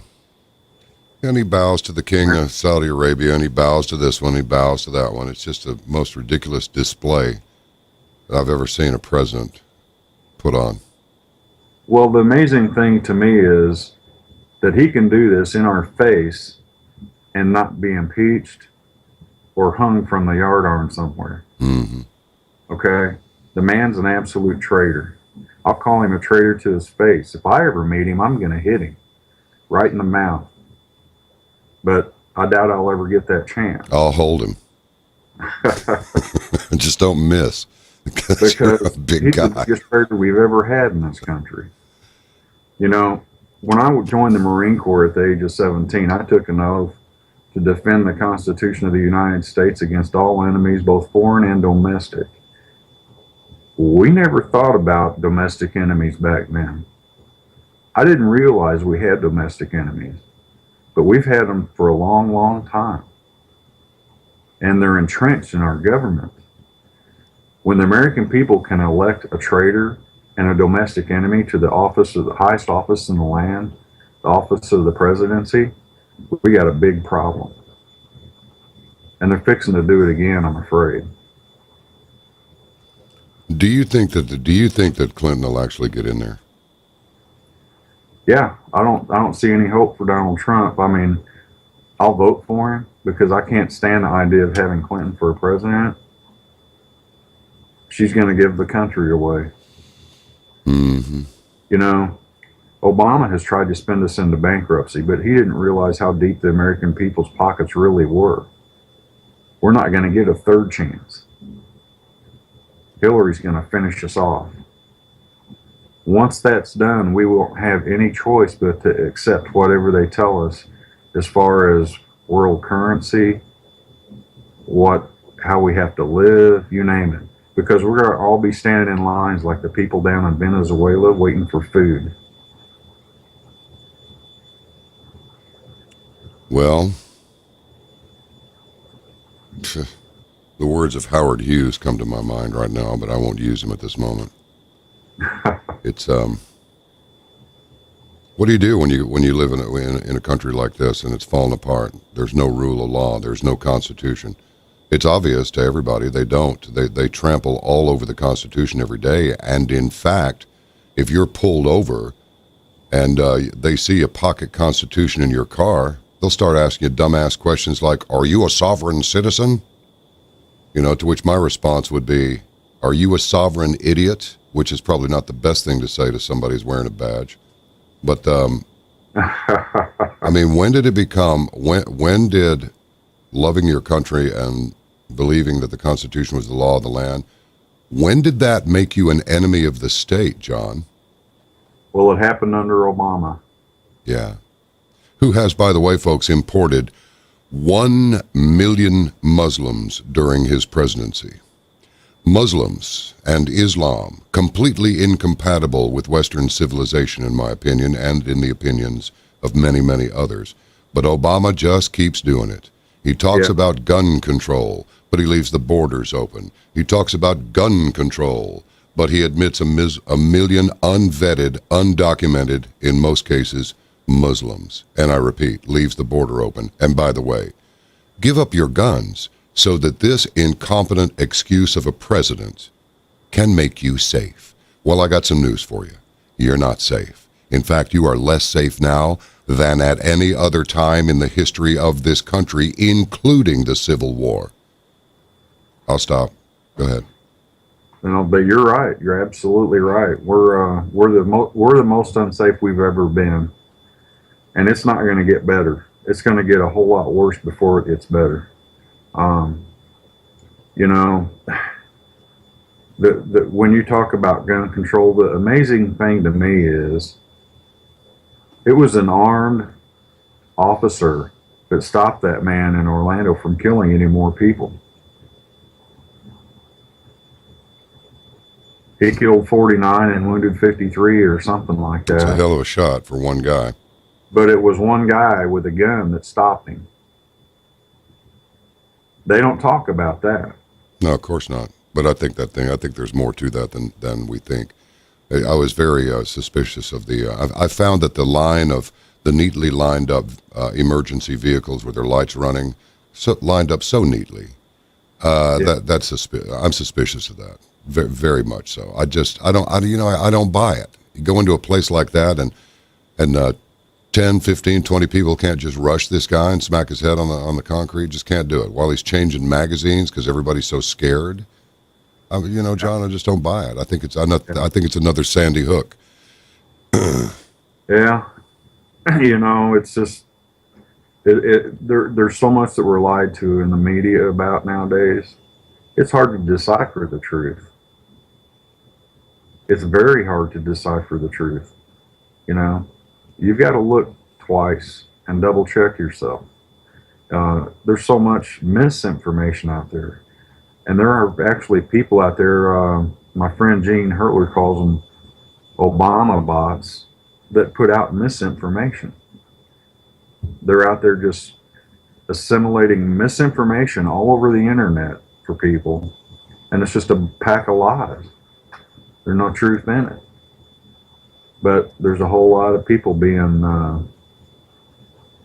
led astray by that misinformation. In America, it's just we're in a very troubled time, folks. If we don't do something to get our country back, we're gonna just be a footnote in history like Rome and Greece. Some of the ancient civilizations, we're just going to be a footnote in history, and America won't exist anymore. It's a sad, but it's a good place to stop for just a minute, get a little leg stretch, glass of water, and we'll resume in a few minutes after this beautiful musical interlude. Our guest is John T. Wayne. grandson of the Duke himself, John Wayne. And man, do I ever miss him. Stand by.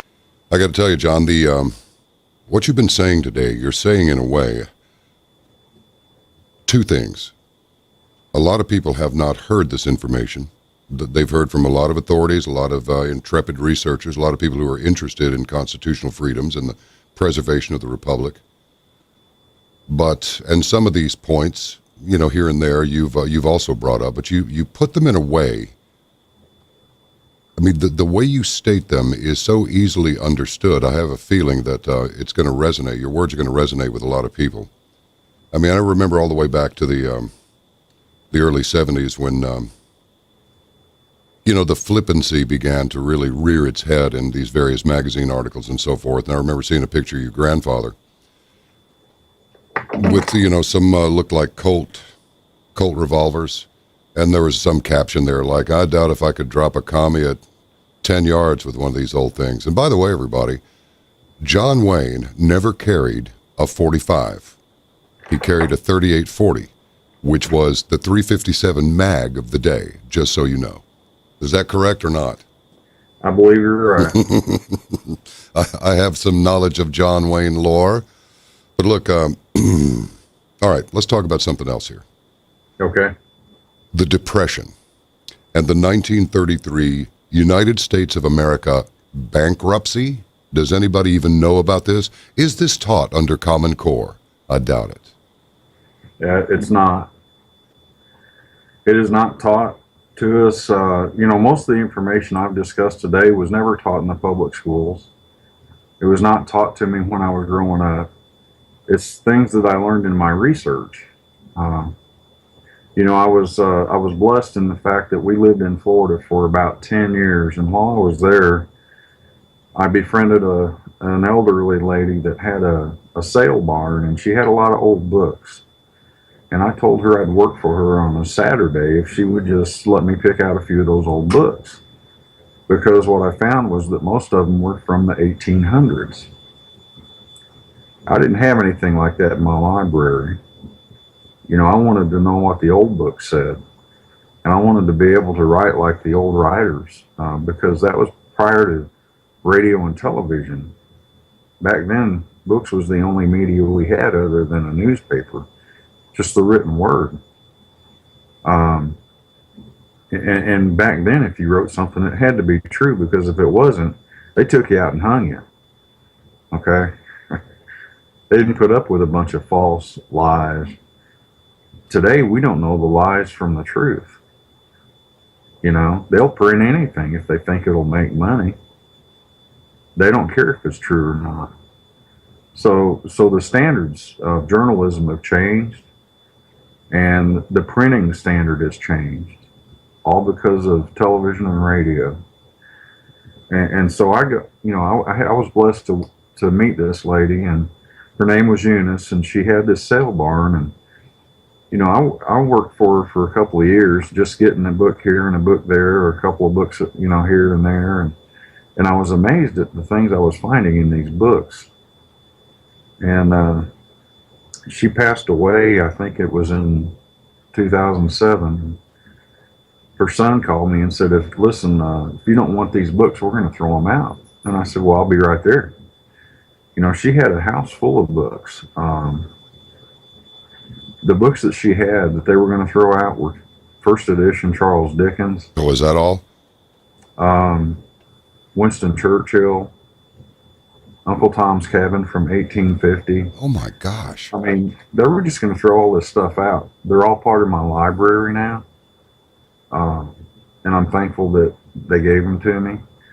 But I was flabbergasted when I started going through the books and saw what they were willing to just throw out. Unfortunately, I see that all over America. People just throwing books out. That knowledge is gone once the books are gone. Not every book is posted on the internet. I've got a lot of old books that just aren't on the internet. I don't know if people don't know about them. They haven't gotten to them yet,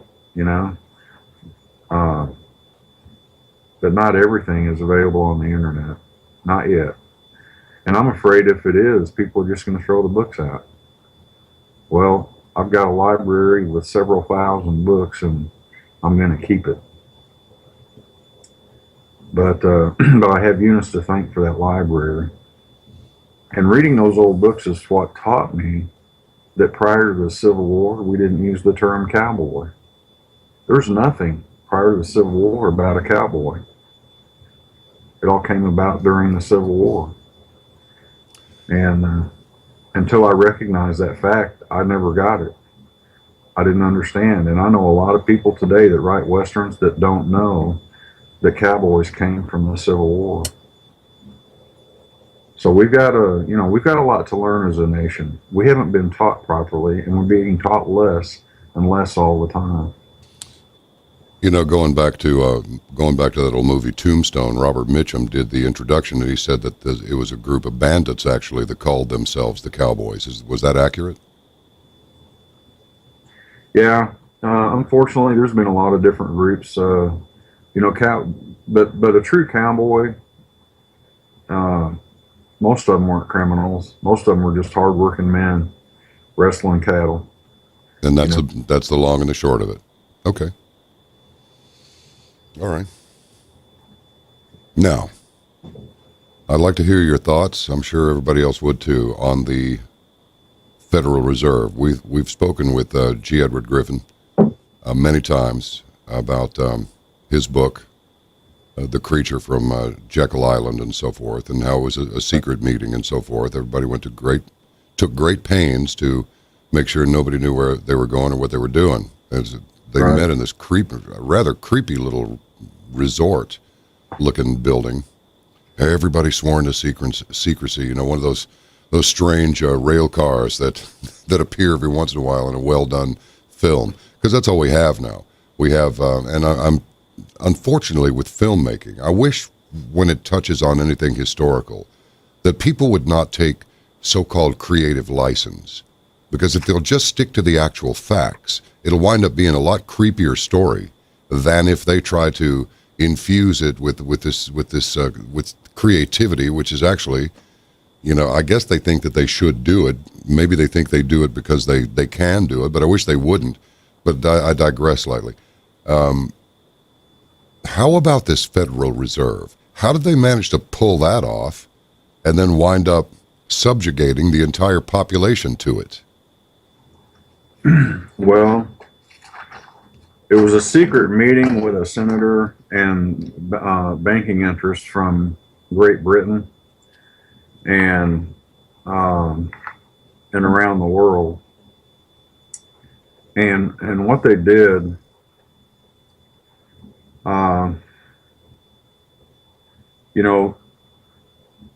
what they did is they created a banking system. They tried 3 times before to make it happen, but it didn't stick.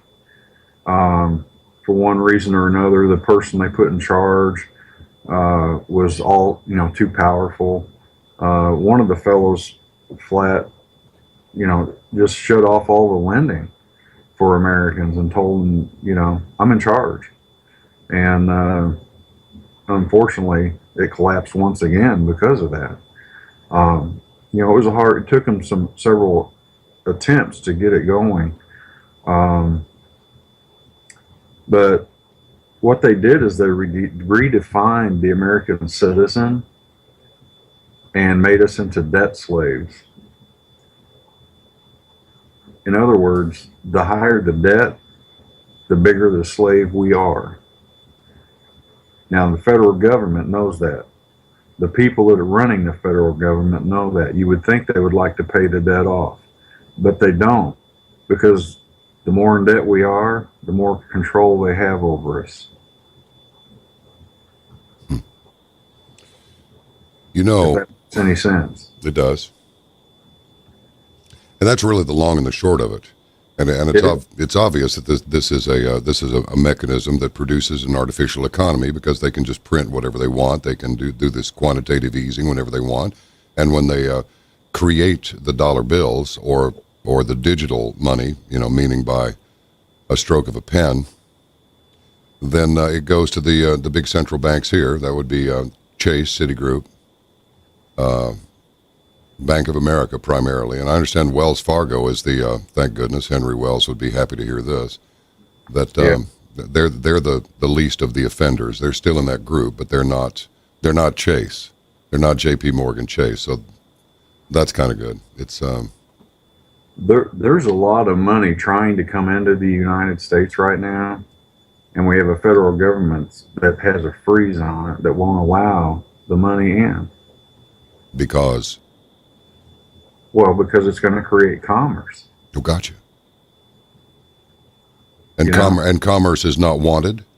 Commerce is not wanted right now. They want us on our knees where they can make us accept whatever deal they tell us we got to take. I don't know what's coming, but it isn't going to be good. You know, there is a way to fix all of this, Is but it? it's up to the American people to wake up.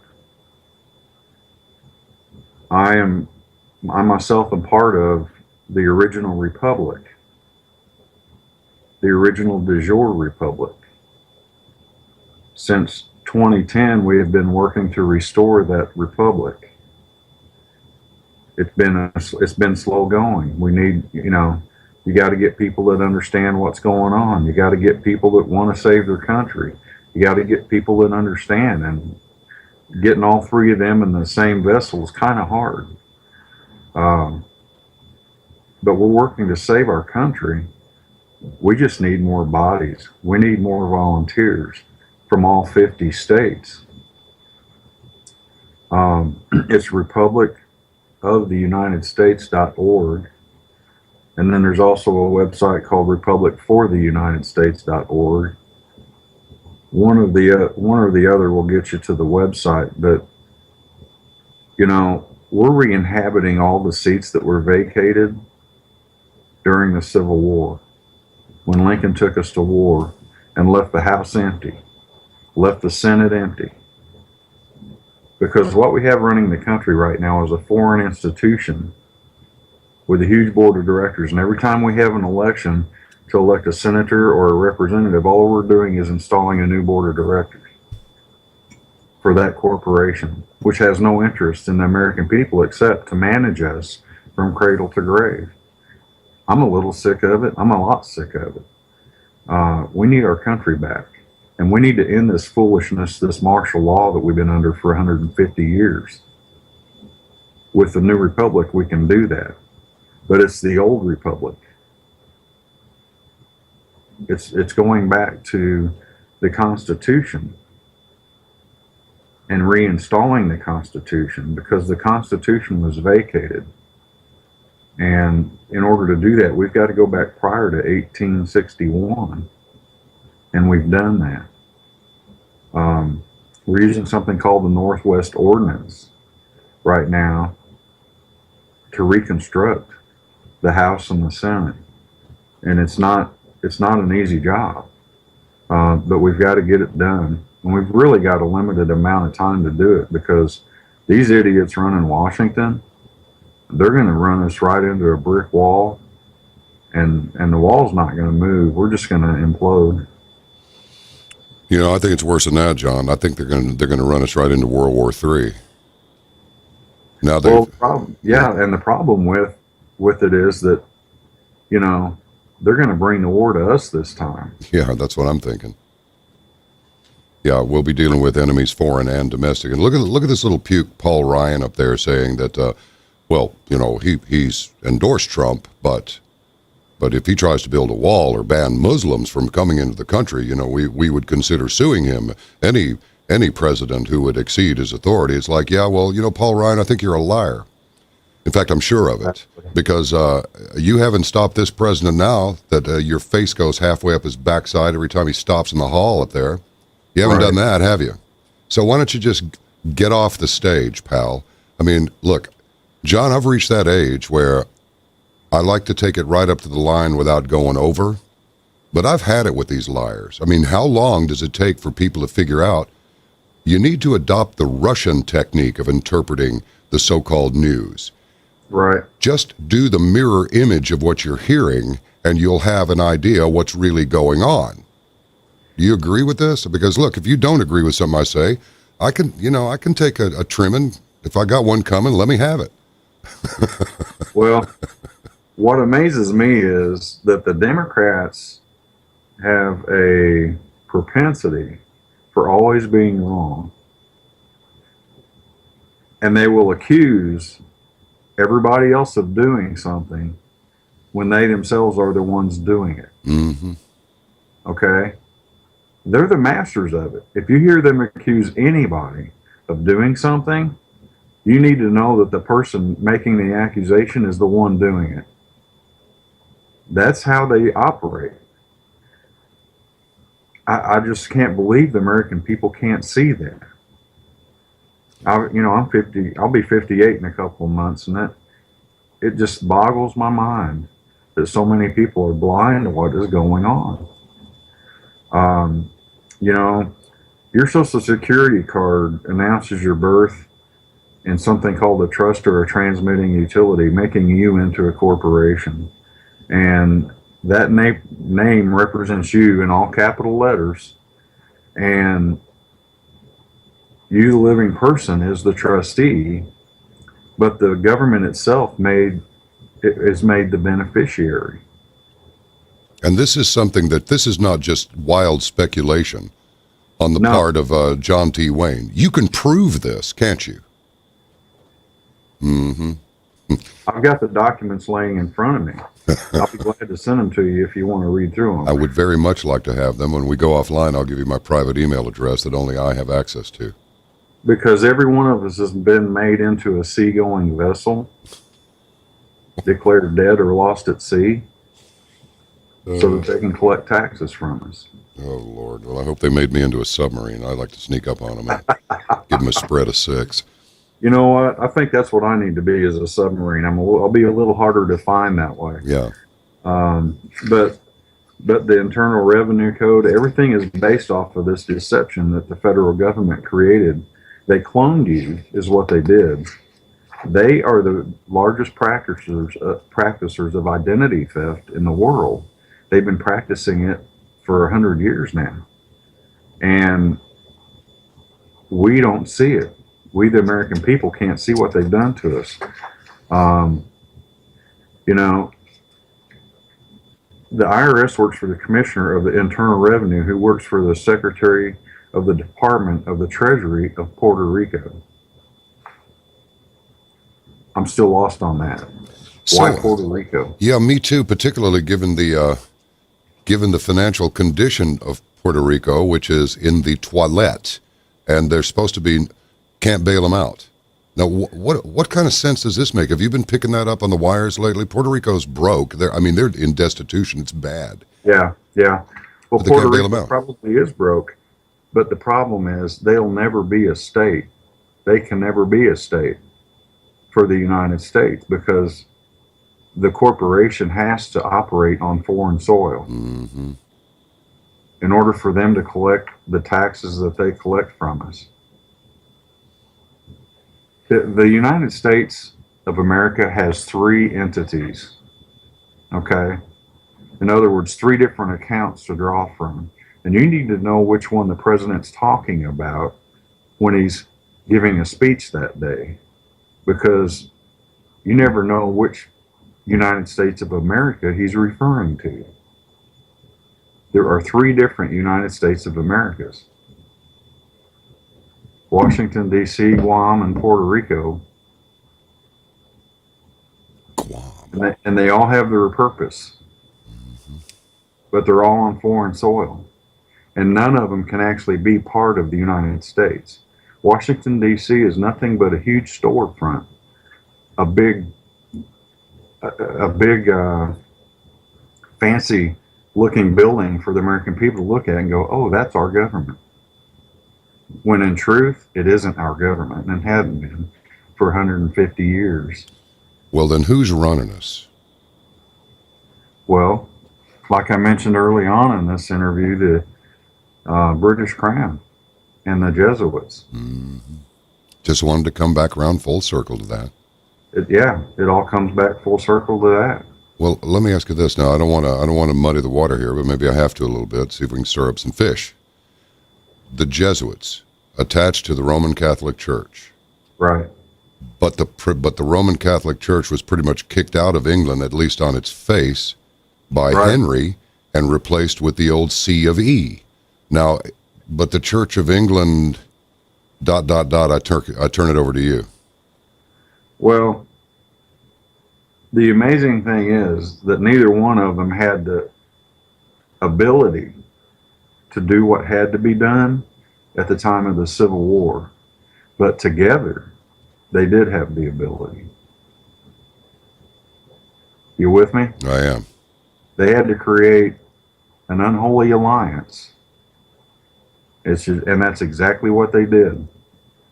And they've been taking America apart piece by piece ever since, with all of their statutes and codes that they've been implementing.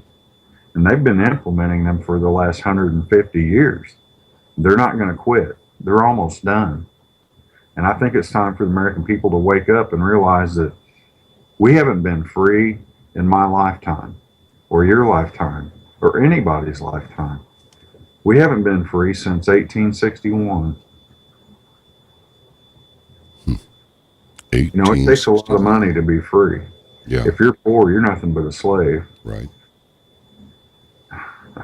You know, you're a slave. And so that's exactly why they managed to keep us through taxation and everything else, where we effectively break even. Because if you fail, that's one thing. If you succeed, that's one thing. But if you break even, you've effectively wasted your time. Am I close? You know, the IRS is effectively a collection agency for the private banks. I've never really thought of them as that. I thought they were a collection agency for the federal government, That's what I always thought. but they're not. Ah, See, it's the banking system that's running our country, and it's the banking system that our government is answering to, and that is the Federal Reserve. Now, the Federal Reserve's in a lot of trouble right now. A lot of people want to do away with it, and that may happen. But you know, over the last, when was it? Nixon took us off the gold standard in what, 1972? yeah, I think it was 72. yeah. Or 71, one of them. Those years, all that gold we had in Fort Knox has somehow disappeared. Had to be 72, yeah. All the gold. Now, is that a fact? Because people have gone back and forth on the gold stash at Fort Knox. Well, it's all in Beijing, China now. Gotcha. Well, that makes perfect sense, actually. You know, on April 19th of this year, Beijing, China went gold backed. Now, they can't do that without gold. Yeah, true. Where did they get it? I'll tell you where they got it. They got it from us. Well, I don't know about very many Chinese gold miners around here. No, they got it from us. Mm-hmm. You know, we're no longer gold backed as a country. And we haven't been since Nixon took us off the gold standard. And that was the hard part for me to understand. You could elect a huge conservative, American loving man to be president, and they would go and do something stupid like that. Or like George W. Bush creating the airport screeners and making them all a federal agency. Yeah, That was stupid. completely. And now they can't even keep any employees. They're leaving in droves. Yeah, and I can't understand, why do you do something like that when you're, you know, when you're fundamentally an American and a good Christian man? Why do you do something like that? And I couldn't figure that out. Well, you know, once you get in the White House, you're all part of the same order. You're not really the president. You're just being told what to do by the British Crown and the Vatican. You know, and if you don't do what they want you to do, they're just going to eliminate you. And they've been doing it for years. They've been doing it for years. Mm-hmm. You know, and that's the thing that worries me about Donald Trump. If he were to win, they're not going to let him be president. They're not going to let him build a wall. They'll have him assassinated just like they did Lincoln. And Kennedy. Because he's not part of the good old boys. Yep. He's not part of the network, which is all the reason I want him.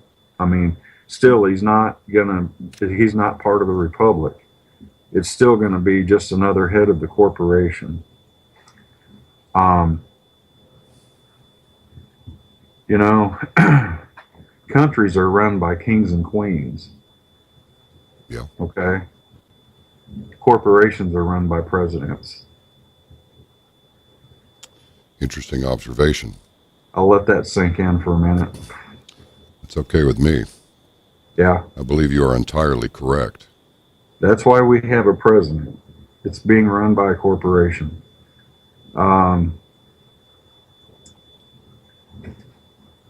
You know, the southern states walked out on Abraham Lincoln and left him without a functioning Congress. His only choice was to take us, really, to declare martial law and take us to war if he wanted to get a Congress back. What he did, though, is while he didn't in law form a corporation, he did form a corporation and created the Congress of the United States, or a huge board of directors. And it wasn't until 1871 under Ulysses S. Grant that they ratified all of that. You know, so the federal government has been functioning as a glorified corporation ever since. It was a state of emergency that allowed Lincoln to do this. And what we call the government now is actually de facto because it was never implemented by the American people. Executive power is what implemented this government. And you can see executive power run rampant right now with the current president. So he doesn't have to answer to anybody. Yeah, so it appears. You know, he's doing everything that the Jesuits and the British Crown want. You know, when you have to take an oath to the British Crown to be an attorney, and in that oath it says that you'll do everything in your power to dismantle the American continent and the American form of government. I don't need an attorney for any reason. None whatsoever. You know, and don't ask me what I think of insurance companies. Yeah, right. That's on a side note. Let me ask you this. What do you make of this, you know, the number of illegal alien families crossing into the U.S. has already surpassed 2015. Do you see this illegal immigration, these open borders, as a tool that's being used by the corporation to accomplish something, but I'm not sure what, other than destabilize the economy and create division? Those are the only two byproducts of this action I can see. Well, I think the only way that the Democrats can remain in power at this time is by stealing the vote. Now, all these votes are counted electronically, and they're sent to a corporation run by George Soros to be counted. I don't understand how in the world we can verify a vote anymore. Yeah, that old electronic voting apparatus makes it easier, doesn't it?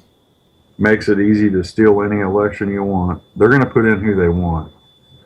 But we as Americans, you know, we've got to work to get our country back. And that, what I was trying to get at earlier, is the republic for the United States is the way to do that. It's our only true law form, and it restores the Constitution. Maybe what we should do is have these enough states secede from the Union that we get a not a consensus, but we take all of the valuable states out and just say, no, we're not doing it, and go back to their own economies. And then when things are reset up in Washington, D.C., which those borders should be taken away, and that little isolation block that they have there removed, and then go, okay, when we go back to this Constitution, we'll rejoin the Union, and not until, because we're not doing this. I mean, I wonder how that'd go for us. I think we should start with Texas. Yeah. Texas, I'll tell you, I love Texas. You can still get away with telling the truth in Texas. So far, Actually, I say that about the whole South. I had done a quote like that and for Texas, and then I realized, you know what? It's really the whole South. There's a lot of good people anywhere you go in the country, but people don't know what's been done to them. no, they don't. Had their heritage stolen from them. And when you tell them, they don't believe you, John. When you tell them, they don't understand it. They're like, "Oh, you're full of it. I'm free to do anything I want." No, you're not. You've got a deed or a title to your home, and it'll be revoked the moment you don't pay your taxes. It's just like owning a home. You think you're own. I remember Fred Thompson used to do those reverse mortgage commercials. And he'd come on and say, "Do you own your own home?" Being like, "No, Fred, I own somebody else's home, but go ahead. If you own your own home, you can stay in your own home." It's Yeah. Well, the government buys it back from you. yeah, you want to find out if you own your own home? Do you own your own home? Yeah, get behind on your property taxes. You'll find out. Yeah. No, you don't. How did, this, Mr. Wayne, I have no doubt that everything that you are saying is completely true. I have no doubt. I've heard this now for 2 years, almost 2.5 years. I've been doing this program. And then before that, on Coast to Coast AM, in as much as I was able to talk about anything on that program, and did it anyway, and wound up getting blown out, which I was delighted to report that day. I could barely keep from becoming incontinent. I was so happy and excited about leaving the corporate apparatus. But the thing is, what's it going to take to turn this around? Because it is getting more monstrous, more brutal. We have this massive surveillance state. Privacy's gone. Your appliances are squealing on you.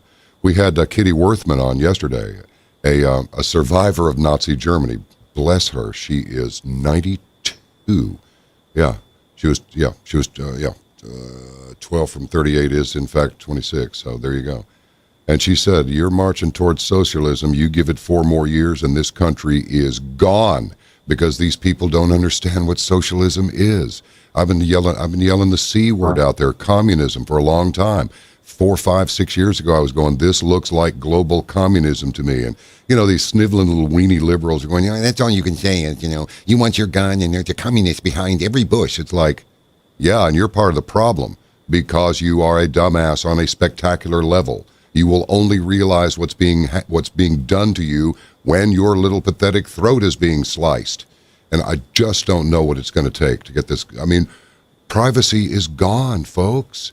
Your phone would like to have access to your microphone. The moment you click that, it's listening to everything. Put it in the refrigerator at night. That would probably be the best thing to do. Cameras all over the place. These cop cars now have got more stuff stuck on the trunk than they do on the, inside. They got more gear hanging off the back of the thing than they have inside the actual car. They got cameras and they got radar guns and they got license plate readers and all this. I mean, this is insane. This is as insane as any dystopian, insane science fiction novel from the 50s. So what do you do? What can you do? Well, the only thing we have a hope to do is to restore the Constitution. And in order to do that, we need to stand up the governments of each state, all 50 states. And we need to stand them up. Now, each and every government or each and every state was sent a notice in 2010 that we were going to do this. Every single one of them chose to ignore it. They could have said, "Okay, we're with you. We're going to be part of the de jure government." But not one of them did. Because they've all ignored it, we have to build each and every state government from the ground up. We're in the process of doing that. but we need good people that love their country, that want to help. You know, we, the American people, have all but ceased to exist.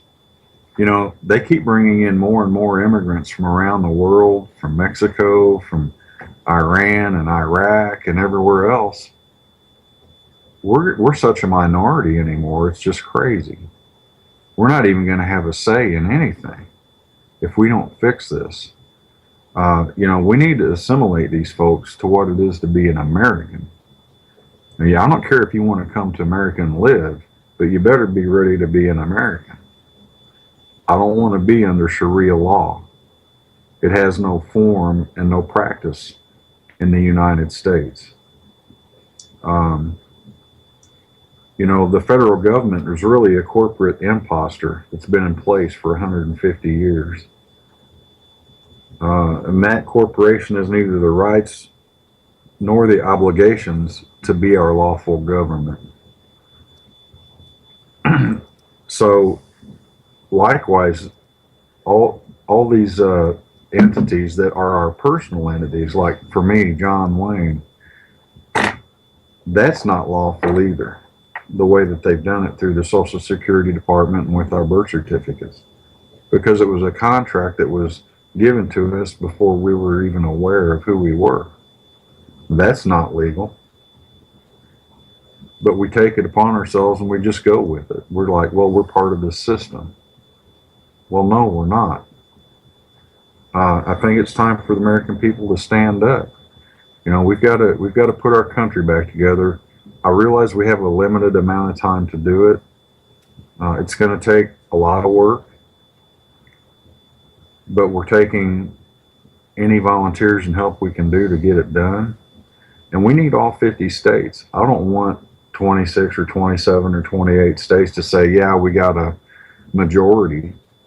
I want all 50. I want it unanimous. Because when we have 50 states, we can walk in to the White House and say, hand it over. John, we have our government back. John, what do you do about those people who are okay with what's going on now? The give me. You know, they graced the earth with their birth, and now they think that they should have the same standard of living and the same privileges and everything else that goes along with a happy life as formulated in their peanut brains as everyone else out there who's actually worked for something. Don't you think we may have too many non-hackers to ever get this done? Well, believe me, that is a possibility. But the fact is, if you want something in this world, you've got to work for it. You've got to go out and earn it. Nothing's going to be given to you. I'm the Duke's grandson. I didn't get anything. Okay? I've had to work my entire life. So I had to buy my first car. So nobody threw a gigantic sea bag full of $100 bills out in the front yard and said, this is from your grandfather? No. I've got an autobiography coming that explains all of that. Yeah.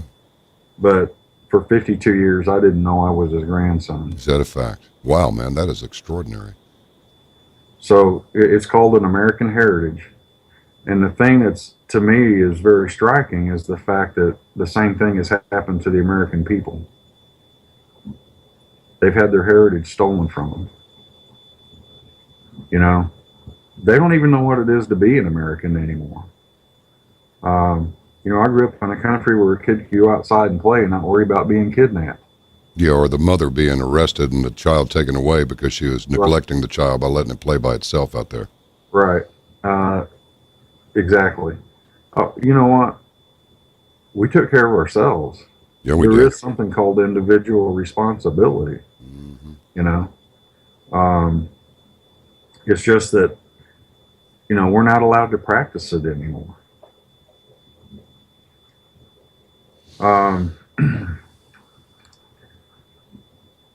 You know, in 1913, when they set up the Federal Reserve,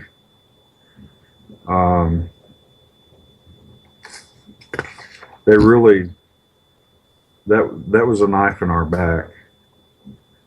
You know, that's when they really set up everything so that we could feed the British Crown completely. Um, you know, we broke away from the British Crown in the 1700s with the American Revolutionary War, but we went right back under it. And it's all been deceptive. That's how it goes. They didn't come out and tell us in a big news story, you're back under King George. You're back under the British Crown. Why the American people would have had a fit. Oh, yeah. They couldn't. Everything that they have done has been a deception. The Federal Reserve is 100% privately owned. You know, it has nothing to do with the federal government. As people have said, I may be the first one to say this back in the 80s. Maybe not.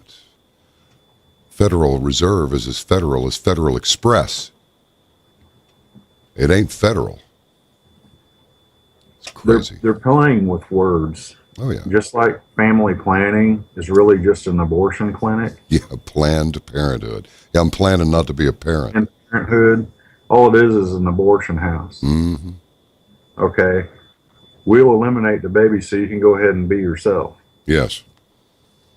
They don't tell you the side effects of that stuff.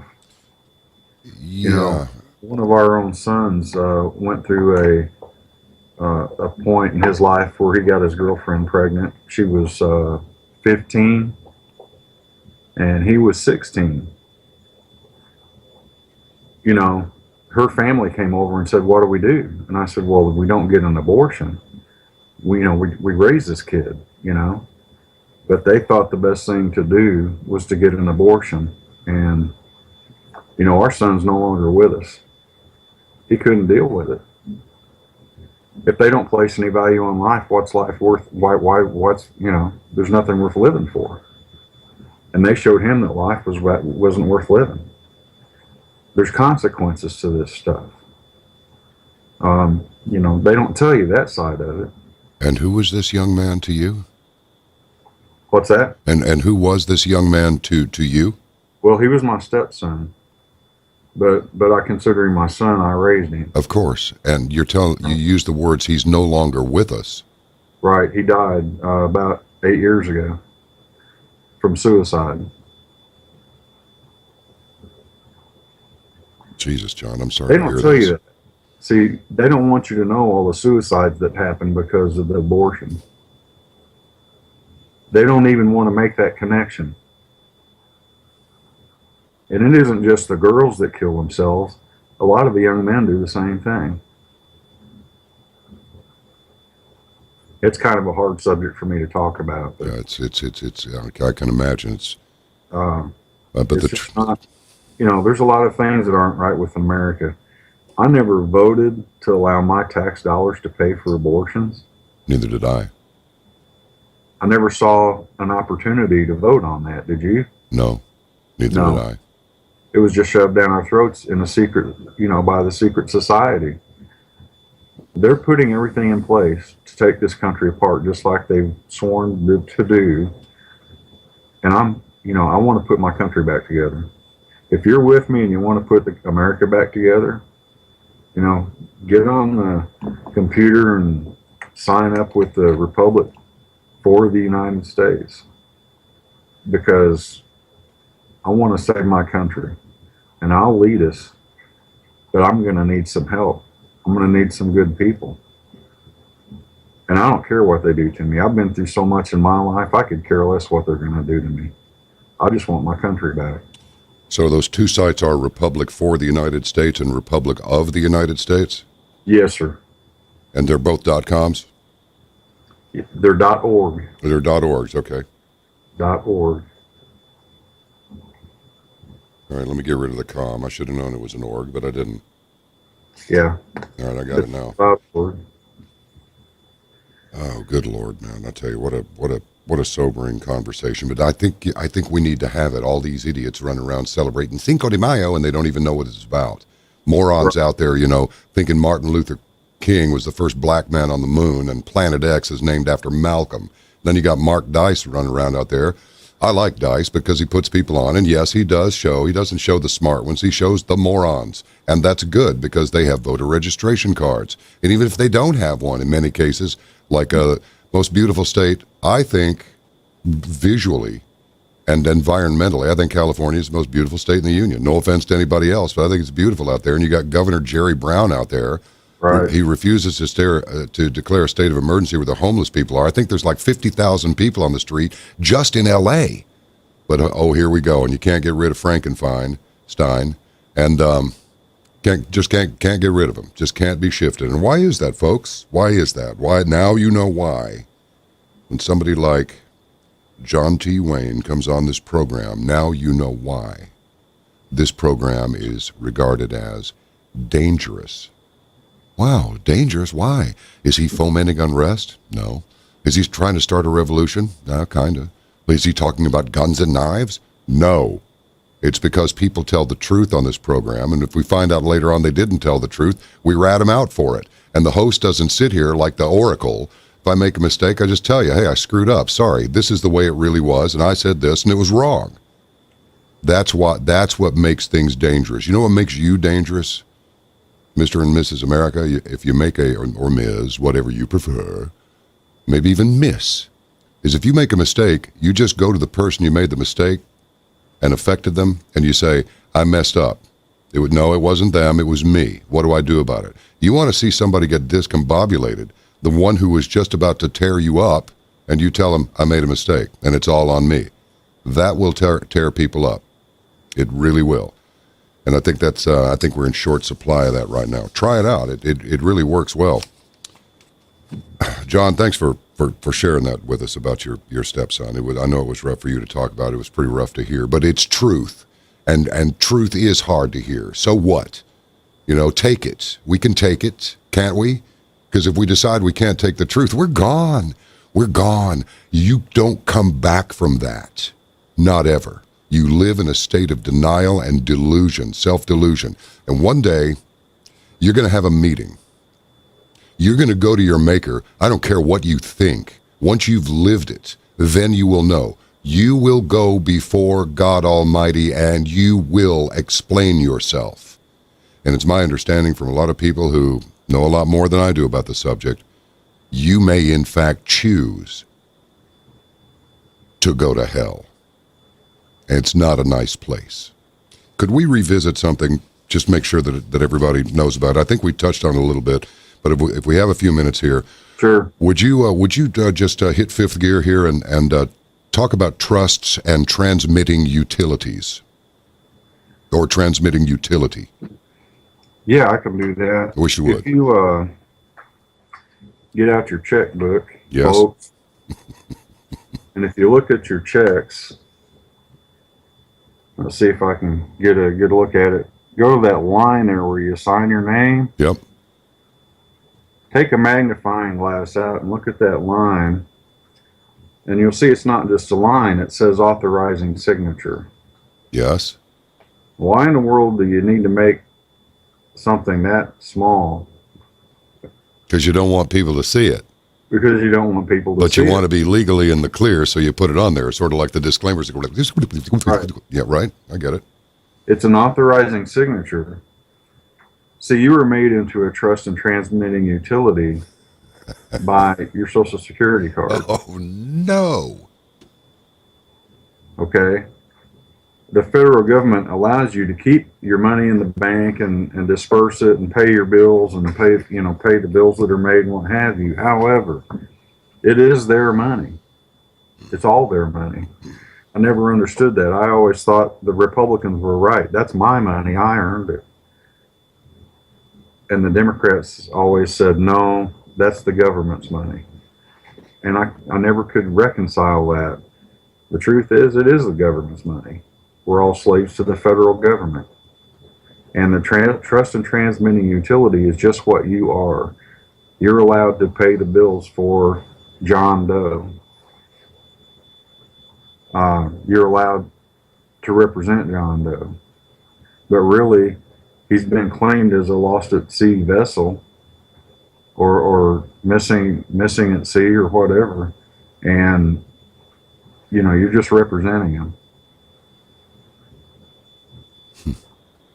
I hope that answered your question. I'm Yeah. not certain if that's exactly an explanation of a transmitting a utility or a trust, but it's a real good look at what it is. I mean, you're responsible for paying those bills for that entity. I got to tell you, I think this is one of the best conversations that we've ever had on this program. Not just because you're the grandson of a great American icon and, frankly, hero, but also because, and mostly because, of the words that you have spoken. You've been so forthcoming in all of this, and I'm not John. I'm not starstruck. You know what I mean? I lived out in L.A. for a while, and I know enough about it to where, if you're starstruck, knock it off. You're barking up the wrong tree. But I'm telling you, I think you are a credit to your grandfather. I really do, because he was a hardcore, liberty-loving American, and you are too. And God bless you, man. If my grandfather knew what they had done to us, he would have been in Washington with a gun in his hand. He would have ran him out he would have thrown him physically and bodily out of the White House. Yeah, I believe you're right. And I don't think anybody would try to stop him either. Well, it's John Wayne. Let him do what he wants. Stop him one bit. He would have thrown them out on the seat of their pants, and it would have been a big show. But he didn't know. Just as the American people don't know what's been done to them. He did not know. He just believed in his country. Up until the Civil War, the stars were all arranged in a circle. Why are they all in a straight line now? I don't know. Why are they? Well, under the original de jure republic, we've arranged them back in a circle. But it's because it's a de facto corporation running the country. They rearranged the flag, and they're using Hawaii's flag as our national flag. Is that a fact? Yeah. Oh, good Lord. Well, probably the next thing that we're going to see. I am convinced that what happened to the former Republic of South Africa was and is still the test bed for what is going to happen here. And my fellow Americans, the next thing that you will see is this flag going away. I believe the whole flag will go away. What do you think, John? They're only, the Confederate flag's just a test. Right. If the American people will accept the going away of the Confederate flag, there's no need to stop there. We'll take the other flag too. That's what they're thinking. Remember that movie Rollerball with James Caan? I remember at the beginning of the Rollerball games, which was like warfare, they'd actually go out there and kill each other on skates, and try and make goals. You remember, and now our corporate anthem. And they'd all rise and they'd listen to the corporate anthem being played. And I think we're going to hear a corporate anthem. If they do have a moment of truth and go, why don't we just go ahead and come clean to the people? Okay, we're a corporation, and it's not a national anthem. It's actually a corporate anthem. Yeah, the Star Spangled Banner, that song is supposed to be just extraordinarily racist now. And I don't understand. They don't call it crazy for nothing. Crazy is something you can't understand, and they're crazy. We've got a lot of uneducated people in America now. And they want America to be something other than America. I'm not going down that road. I'm going to stand with my grandfather and with my father before me. And I'm going to be a pure American, a true American. And I want the American people to stand up with me. I'll lead the charge, but I'm going to have some folks that want to do it. And, we've got a chance to save this country, but we've got to reinstitute We've got to re-inhabit the seats that were vacated at the Civil War. All right.